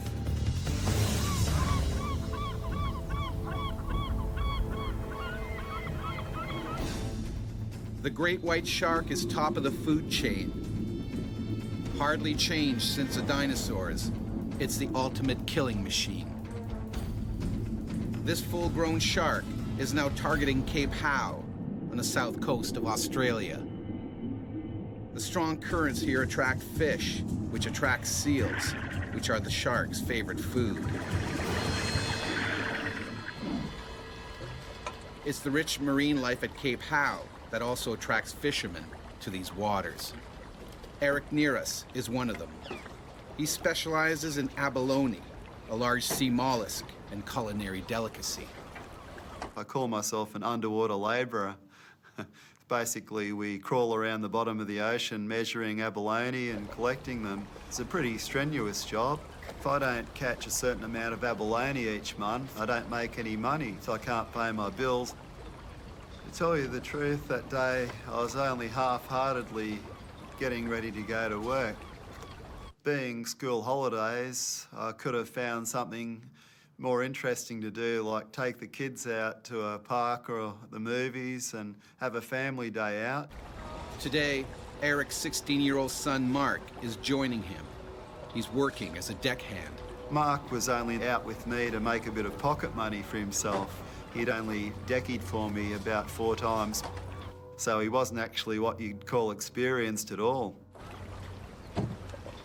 Mark isn't as comfortable as his father in these waters. Every time we've been out before, like, we've seen sharks, and there'll be sharks, like, just fly in front of our boat. I don't know, it was just a morning, like, it was real freaky morning, like, real quiet and, like, no noise or nothing like that. Sort of think to yourself, something's gonna go bad, something's gonna go bad. Mark's intuition is dead on. A hungry great white has returned to these familiar waters, where it hunts its favorite prey, seals.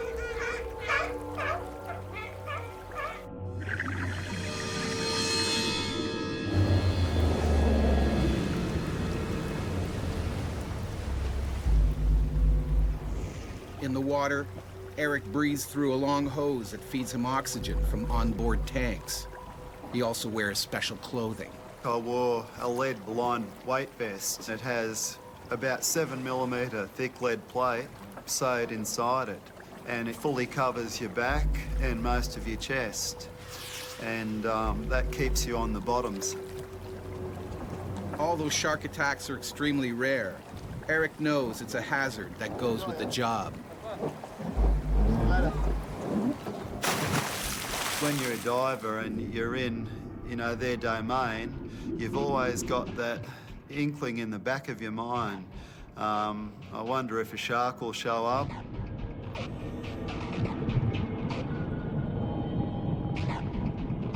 The water was actually dirtier than I normally would like to dive in. That's when you start to even imagine that there's something out there, and the hair on the back of your neck will stand up and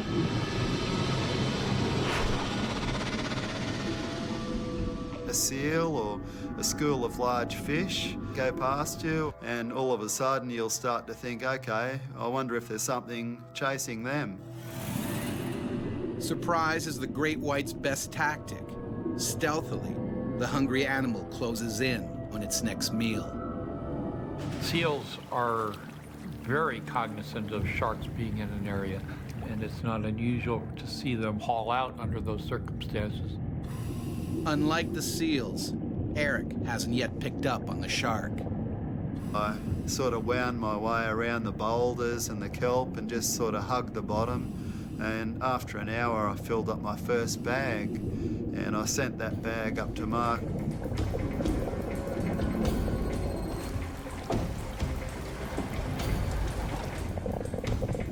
I remember looking up at Mark at the hull of the boat. I could just see it, and I thought, beauty, Mark's doing his job. He's right above my air bubbles. He's a good kid. He's following me. He's not too far away. Mark's not sure why, but he can't shake the feeling that something's not quite right. It was just weird, like, and I kept going over the side of the boat and looking down, and it didn't feel right. Didn't at all.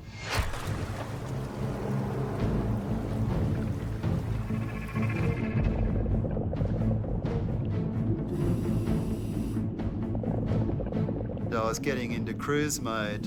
You know, you sort of get into a daydream mode where you just work and forget about everything else. It's so peaceful too. You can only hear the hum of your air regulator.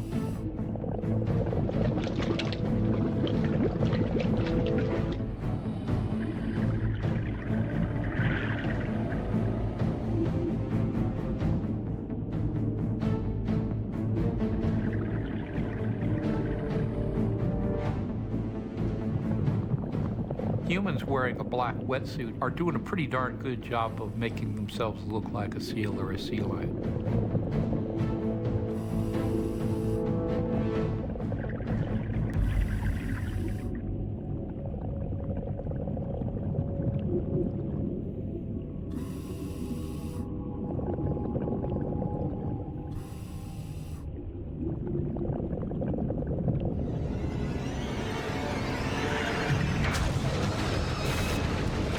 One second it was daylight, the next second everything went black, and a really nasty vice-like pressure crushing my chest and upper back, and I wasn't really sure what had actually happened to me. The shark has taken one supersized bite. Eric's head and shoulders are in its mouth. One arm is down its throat. Inside the jaws, I couldn't see any light. It was just all dark there because I was facing the back of his throat. My right arm was actually hanging down the shark's throat. My arm refused to work anymore. It felt like it was broken. The head in a seal is the working end of a critter, and sharks know that much. If they can bite off the head, the rest of it's an easy meal. I'd never experienced anything like this in my whole life. Eric's lead vest has stopped the shark's razor-sharp teeth from slicing him in two, but this only makes the animal more determined. Then I started to get shaken horizontally with a really hard threshing motion. When a shark head shakes, what it's doing is dragging its teeth, especially its upper teeth, through the prey from side to side like this, and sawing through the prey.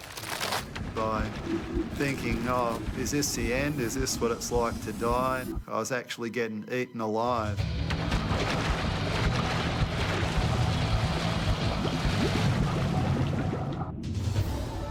A great white shark has half-swallowed abalone fisherman Eric near us. All that's saving him from certain death is his lead diving vest. My instinct kicked in, and I had a free left hand, and I started to feel around the jawline of the shark, and I reached up higher, and I felt a slimy membrane. I realised that must have been the eye. Eric gouges his fingers deep into the shark's eye. Anything we can do that demonstrates to the shark that we're big and strong and are willing to fight back is a good thing. Surprised by the counterattack, the shark begins to loosen its hold. And I started to wriggle out backwards a bit, and I wasn't sure if I was going to get out or not. And just as I thought I was going to be free, the bottom jaw closed, and I felt these teeth going into the back of my head, into my skull. I twisted as hard as I could again, trying to gouge the eye, and the shark reacted again. The animal at that point reacted by letting go as a matter of defense for its own self. Sharks aren't dummies. Eric caused it pain. It realized that it had a formidable foe there in the water. The shark was looking at me like face to face. It's the scariest sight I've ever seen. As Eric's blood seeps into the water, the shark waits for its prey to weaken even further.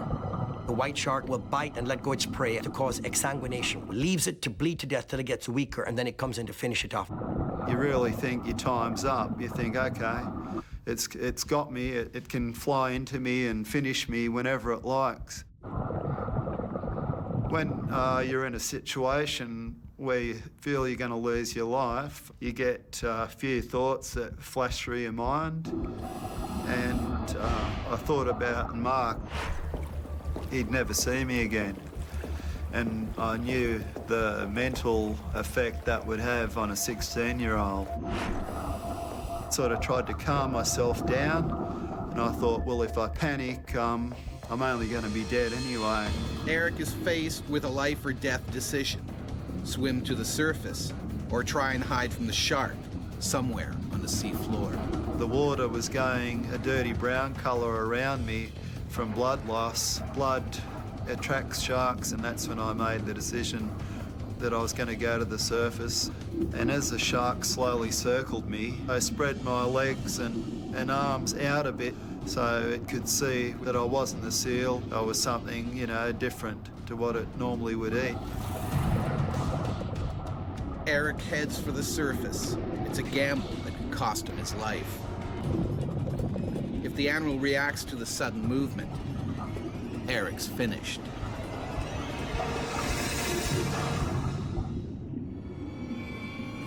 Searching for abalone on the sea floor, Australian Eric near us has been half swallowed by a great white shark. He's managed to fight free, and now he needs to get out of the water before it strikes again.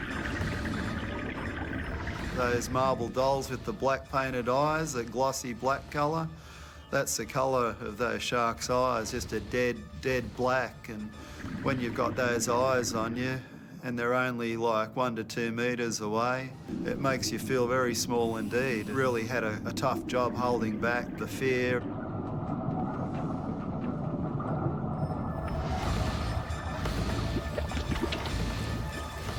Eric breaks the surface, but the 15-foot monster is still circling below. The whole time the shark was just below me, going around and around my flippers, and it could have, you know, taken me any time it wanted to.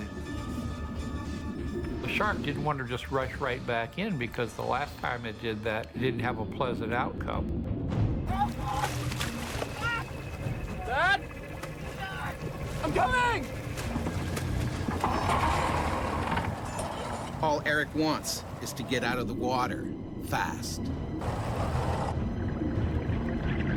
I screamed at Mark that I needed help. He came straight over to me.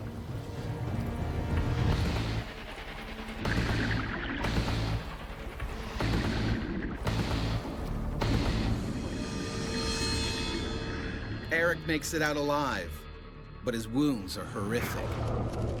I suffered a broken arm, a broken nose, 4 teeth went into the back of my skull, and my other teeth marks are in my chest.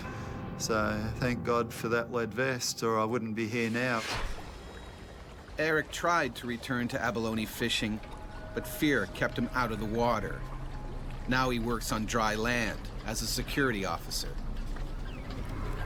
I can't even say how much it hurts still to this day, like, the knowing that I could have lost the best thing in my life, and like, I just don't know how to say it. Like, there's no words that can literally say it. When you've had a narrow escape and you sort of feel you've been given a second chance, it makes a great deal of difference to your life, and all of a sudden you start to appreciate things that you didn't even think about before. We're pretty good mates, young Mark and myself.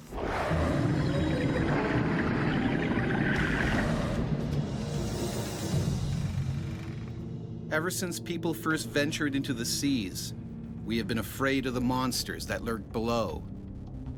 The great white shark has always been the most feared, infamous as a ruthless predator that will kill anything. But the smaller bull shark is actually fiercer, packed with more testosterone than any other creature on the planet. These naturally bad-tempered sharks can attack their prey in as little as 2 feet of water. When a bull shark bites, almost nothing will make it let go.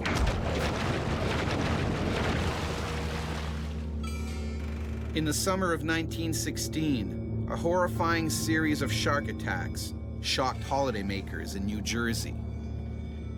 Originally blamed on the great white, these attacks were in part the inspiration for the novel Jaws. But many experts now think the villains were really bull sharks. The first victim that summer of 1916 was Charles Epting Van Sant. He started shouting for help, but people assumed he was calling to a nearby dog. When a lifeguard finally reached him, his left thigh was stripped of flesh.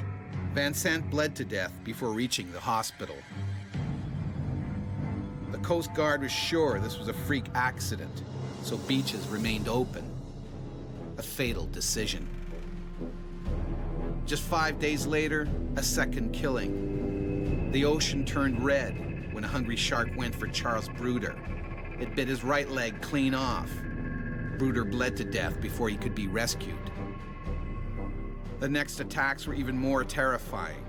The scene of the crimes, 16 miles inland in a freshwater creek.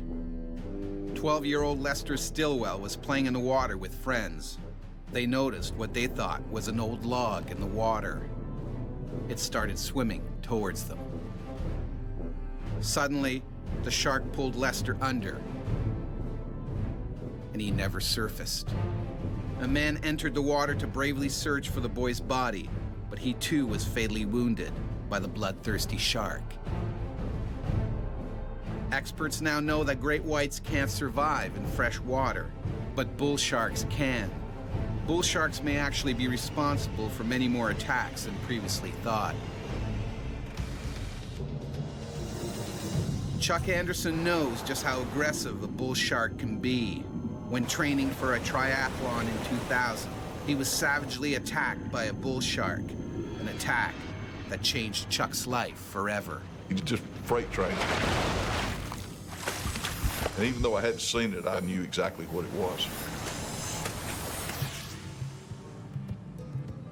The Gulf of Mexico is famous for crystal blue waters and white sandy beaches. But this is America's shark attack capital. In fact, there are more shark attacks here than anywhere else in the world. Almost anyone that's been in the water have been close to a shark at some time. The sharks see the humans. Humans don't always see the shark. And public enemy number one is the ferocious bull shark. It will target almost anything that moves, even humans. Bull sharks mean business. When they attack, they truly are going after a human. And what they start, they mean to finish. Bull sharks are persistent, and I think for that reason, I would be a lot more concerned about a bull shark than a white shark. It's early morning, and this bull shark is already on the hunt. It patrols the shoreline because it knows sooner or later something tasty will swim by.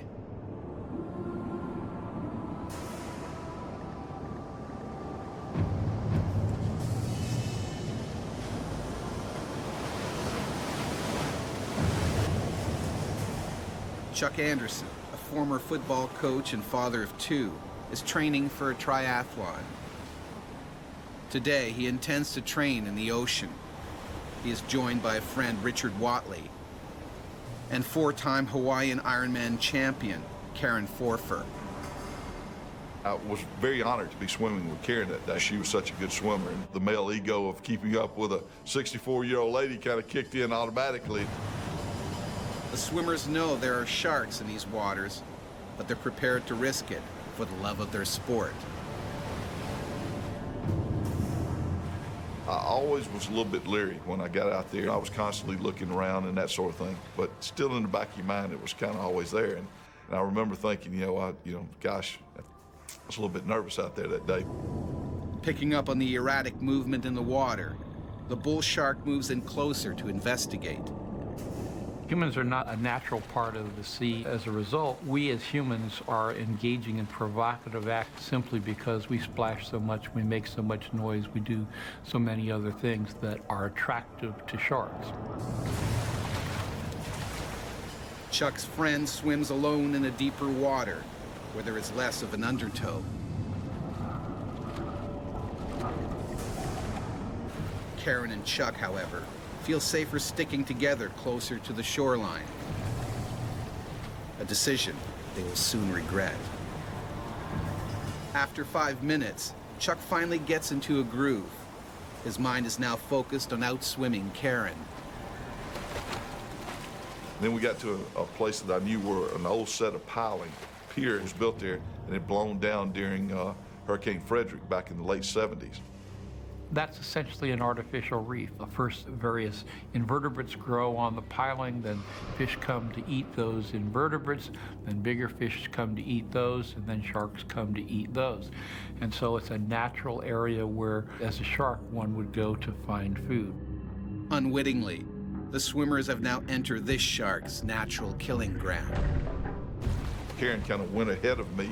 I'd like to say I was chivalrous and letting her go through the pilings, but actually she was kicking my rear end pretty good. The shark observes his potential meal as the swimmers make their way past the pilings.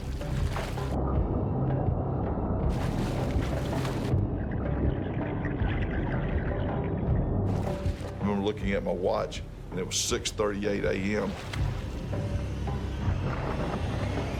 I took 2 more strokes in the water.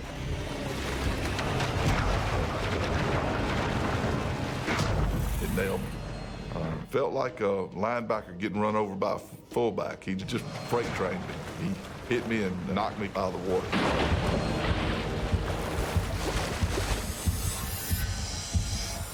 A classic bump and bite attack.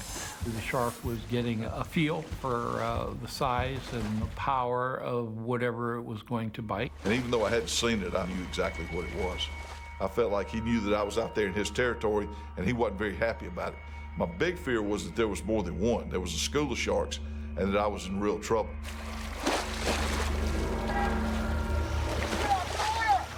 I started hollering for Karen, who had gotten a pretty good ways away from me at that stage of the game, to get to the beach. Get to the beach now. Hurry, get to the beach.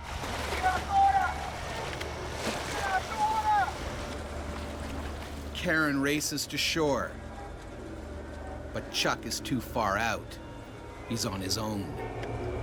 Well, it's a pretty helpless feeling. There was no way I was going to outswim anything that was out there with me. Chuck desperately searches for any sign of the shark. And I was treading water, and I remember looking around on the surface. What Chuck can't see is that the shark is gunning straight for him. I've been a scuba diver before, and when you're down on the bottom, you can see around you. That part of it you can kind of come to grips with and handle because you see what's happening around you. When you're on the surface of the water, I didn't know what I was dealing with. I didn't know where it was coming from. I didn't know when it was going to get to me. I put my face in the water. When I did, up from the bottom was the shark coming directly at me. Chuck begins to panic. He knows the shark could finish him off with one vicious bite. Chuck Anderson is training for a triathlon when he's ambushed by a hungry bull shark. The animal only bumped him the first time, but now it's going in for the kill. I realized that if I didn't get a hold of myself, that if I panicked, that I was going to be in a lot more trouble than if I tried to have a plan and protect myself. And just instinctively, I threw my hands out to push off of him. Chuck's move is disastrous. Took all 4 fingers off my right hand, just clean as a whistle. White knuckles were showing through. I mean, they were literally exposed. Bull shark is probably one of the most powerful biters. Its head is extremely big and robust. It has huge muscles, jaw muscles. It's a very strong predator in terms of its jaw morphology. Undoubtedly, the shark just missed. I'm sure the shark would have much rather had the entire lower arm if it could have grabbed it. The taste of flesh sends the animal's killer instincts into overdrive. This time, he's determined to get a bigger bite. I thought, he's not going to just swim off. There's blood here. He's taking a bite of me. He's going to keep coming back. I realized I'm not going to survive. Fighting a 300-pound shark in open water is a losing battle. A big fear that I had was that he would attack me from the back. You know, I couldn't protect myself if he came from the back and I couldn't see him.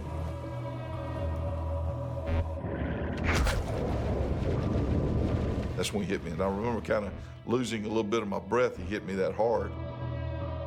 Bull sharks will hit the victim over and over again, and they'll actually single them out amongst a bunch of people. If there's multiple people in the water, sometimes they'll go through the people and hit the same victim over and over again. Chuck doesn't have time to react because the shark's fin is once again slicing through the water towards him.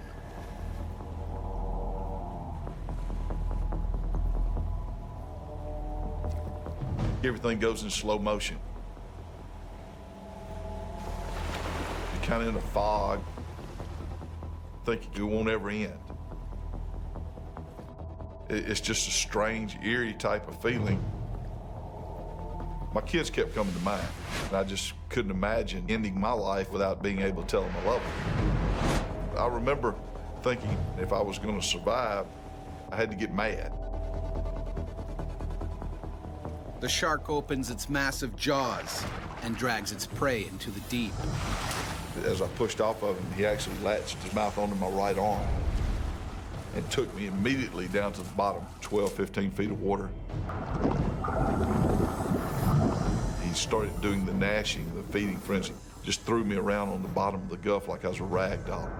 The shark's only mission is to eat. He tries to chew off Chuck's arm. If there's one species that one could say that actually goes into a feeding frenzy, I would say it's a bull shark. Once they get into the attack mode, you can't change their mind. I'm a pretty big guy. It was ridiculous how easy he was throwing me around. I never thought I'd get back up to the surface. The testosterone-crazed bull shark hasn't finished with Chuck. And now, the athlete is on the verge of drowning. A bull shark has viciously attacked triathlete Chuck Anderson. The animal has been thrashing its human prey for over a minute. It was at that stage of the game that me and the good Lord had a conversation, and I asked him to get me up to the surface so I could get a breath of fresh air.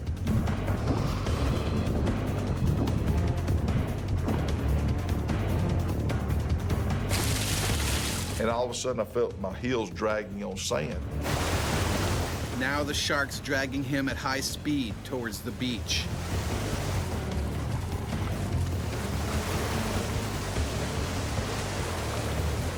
In its determination to eat Chuck, incredibly, the shark drags him onto a sandbar. The swimmer seizes his only chance of survival. He couldn't move. I had my arm in his mouth. I was trying to hold my face away from his mouth so that he wouldn't snap at my face. And it was a real unique feeling as I was hitting him, and I kicked him a couple of times, and I was doing everything I could to get away from him, but it wasn't fazing the shark at all. I mean, I know people say poke him in the eye, but when you're dead in front of a shark and the eyes are on the side, you know, I couldn't see his eyes, and being on the surface, that type of thing. I didn't have time to collect my thoughts to, okay, let's poke him in the eye. Or most of it's instinctive, and my instinct was to hit him and kick him and that sort of thing, trying to get away. I couldn't get my arm out of his mouth by pulling, so I worked it up and down twice and jerked real hard. And when I did, it completely degloving my arm. A hand popped off in his mouth.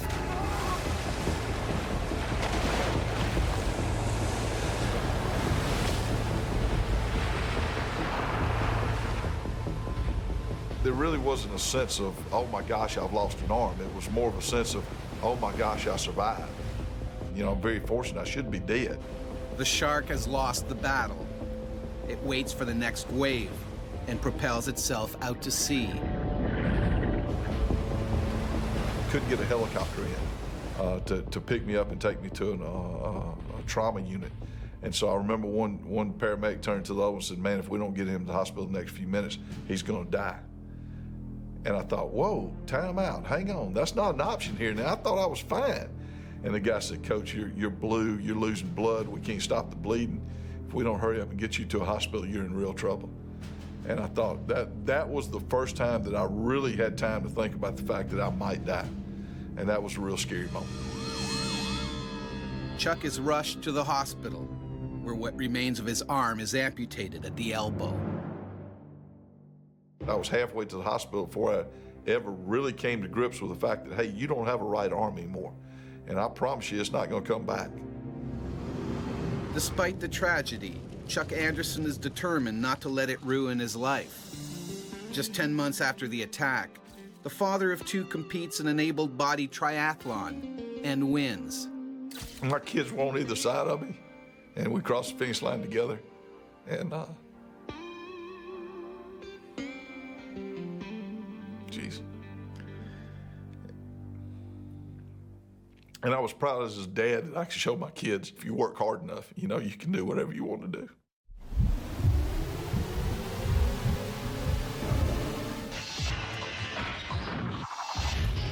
The bull shark may be the most aggressive shark in coastal waters, but in the deep, the oceanic white tip is the greater menace. About 3/4 the size of a great white, this shark rarely encounters people. But when a ship goes down or a plane crash lands on water, the deadly white tip will target human prey. In fact, the white tip is responsible for the largest ever attack on people.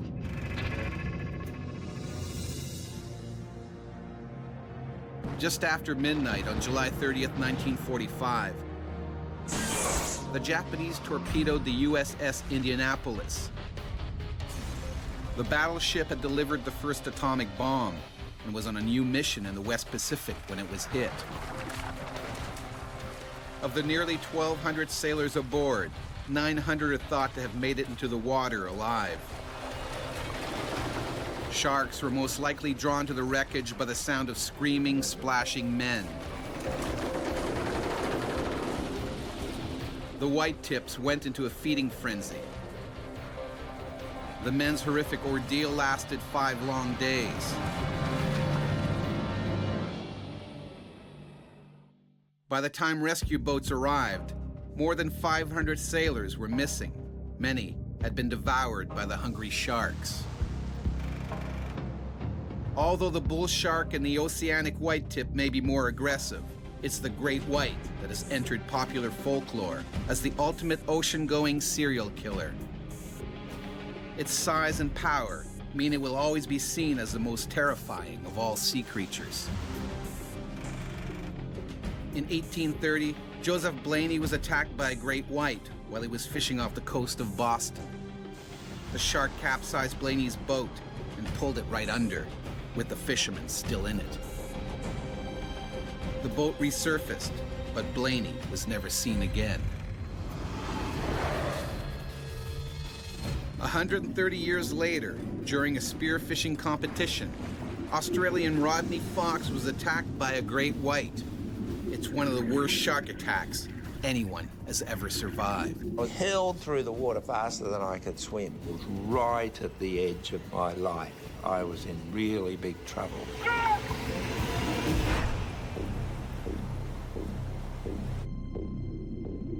This great white shark is swimming the waters of South Australia, looking for food. He's around 20 feet long and 4,000 pounds. He is constantly on the hunt.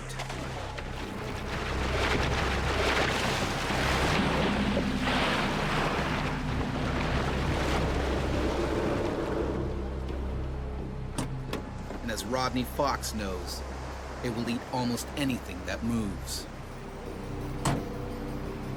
December the 8th, 1963, at 1 o'clock in the afternoon, is a time I will never, never forget. Changed things in my whole life forever. Today, it's Rodney's chance to retain his crown as South Australian spearfishing champion. He's been training hard and determined to win, despite the choppy water. The weather wasn't very nice. It was a little bit windy, but it was something I had worked for. I had done so many deep diving and exercises, and I'd practiced holding my breath, and I'd made 2 beautiful spear guns. Rodney is aware of the risks. 18 months earlier in this bay, his friend was attacked by a shark, which bit deep into his leg. The word shark was sort of out there in the background with hell and death and devil and things like that. I was well aware that I could actually be attacked, but of course I didn't believe that it would be me. The winner today will be the person who catches the largest number of different species in a 5-hour period.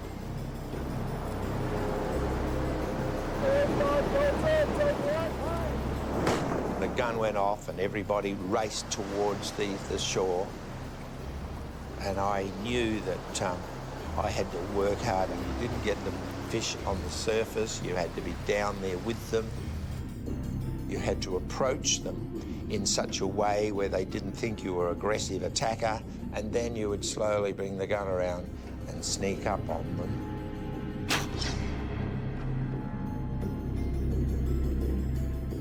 Rodney isn't reckless. He takes precautions against a shark attack. What you do is to attach the fish onto a float that you tow with you on about 10 metres of ski rope. If any sharks came along looking for the bleeding fish, they could take them without getting near you. This great white shark may be miles from Aldinga Beach, but its powerful sense of smell soon picks up on the blood in the water. It stealthily makes its way towards Rodney's tempting catch. Because of their injuries, any speared fish is going to be releasing bodily fluids, blood and other things into the water. Shark, for instance, can smell a single drop of blood in an Olympic-sized swimming pool. That's pretty darn good. Blood from the fish that had been speared was slowly going out to sea. In the tide, it was putting an odour trail several kilometres down the coast.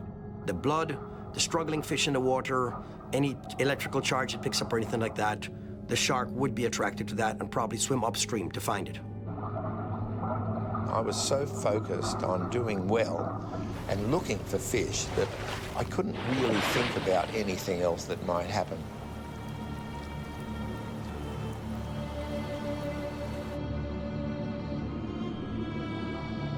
I got a fairly large boarfish, which was really a prize fish and gave high points. And I thought, it could be a lucky day today.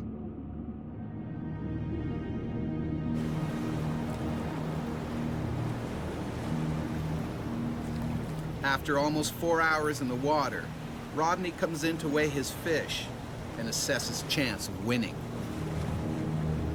I found out that there was one fish that I really needed that would build up my points. And I cast my eyes over the area and I thought, where would I find this particular species? And I thought, well out past the reef in very deep water,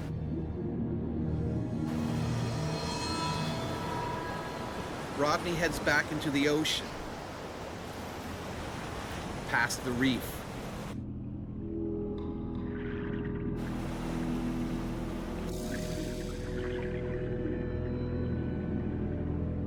venturing off on his own puts him on a deadly collision course with a natural-born killer. There's safety in numbers. That's why birds are found in flocks and fish are found in schools. Spearfishermen should be found in groups. Once you isolate yourself from the rest of the group, you become more vulnerable. Alone and out on the edge of the reef, Rodney has no idea he's swimming directly towards the shark. A shark that has Rodney in its sights.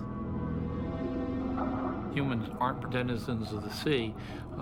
We don't see very well in the water. We don't smell things. We don't feel the vibrations of animals moving. And so we're not attuned to watching over our shoulder for predators. Rodney tracks down his elusive prey. All he needs to do now is spear the prized fish, and the competition is his. I was just squeezing the trigger when the shark's massive jaws clamp around Rodney's chest. It begins thrashing him violently. White sharks often engage in the marine version of shock and awe. Nothing is better as a predator than to have a sudden strike of overpowering strength to put your prey item in trouble. the gun was knocked off my hand, the mask was knocked off my face, and I was actually hurled through the water faster than I could swim.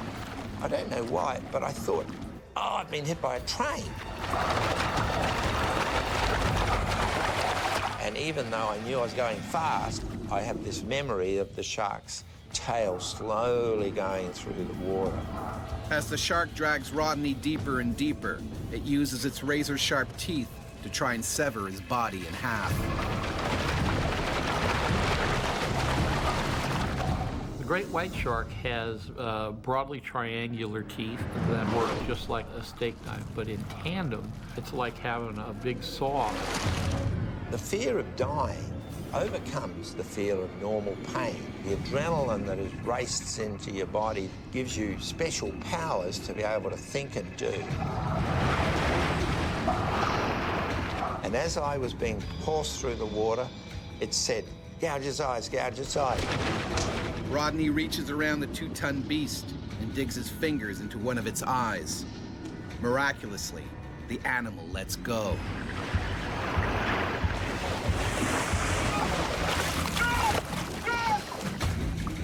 But it has no intention of giving up on a spear fisherman. Gouge at the eyes or the gills of the shark, and that is probably not what the shark would expect. So the texture, the taste, the response, everything is not what they expected. The animal abandons the attack at that point, not quite sure what it is. Doesn't mean they won't come back. The fear was unbelievable. It was right at the edge of my life. I was in really big trouble. I knew I may not make it, but it never occurred to me to give up. Just keep fighting. Rodney looks down into the deep. And a picture that stays with me now is of this bright red water, which is my blood, and this great big head coming up from down below with those big triangular teeth towards me. And I thought, what can I do? What can I do? I have nothing to protect myself. I'm gone, I'm gone.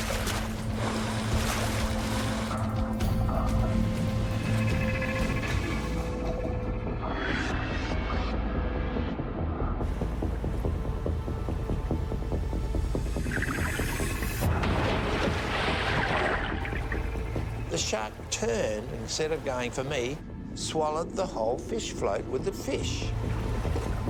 It looks like Rodney's cheated death. But then, a violent jolt.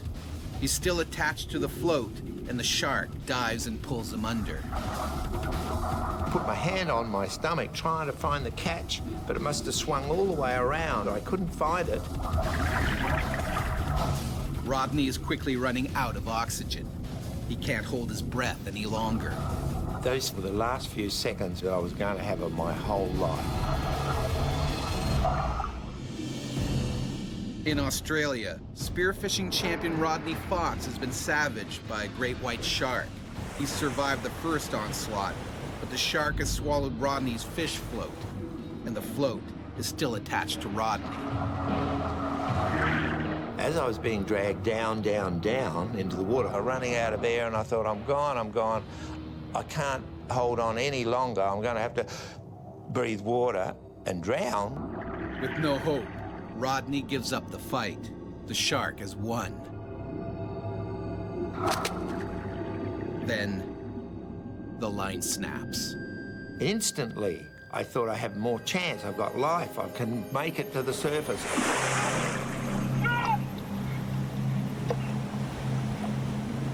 Rodney has to get out of the water before the shark returns for more. Unbelievably, a boat was coming over to find out what all the bright red water was.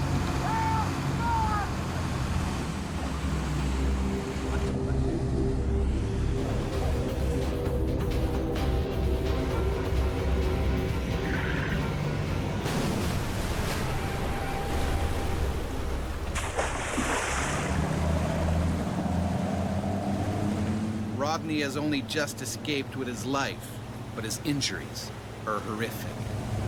The lung was punctured, the spleen was uncovered, the main artery from the heart to the stomach was just left there, one nick, and I've died.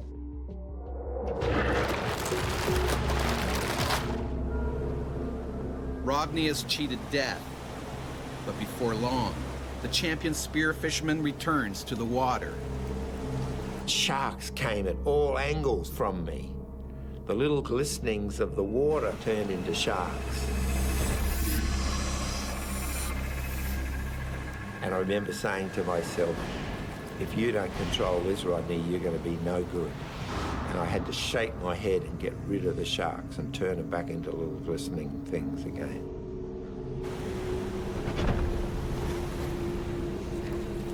I wasn't meant to go, but you can't get much closer to death than that.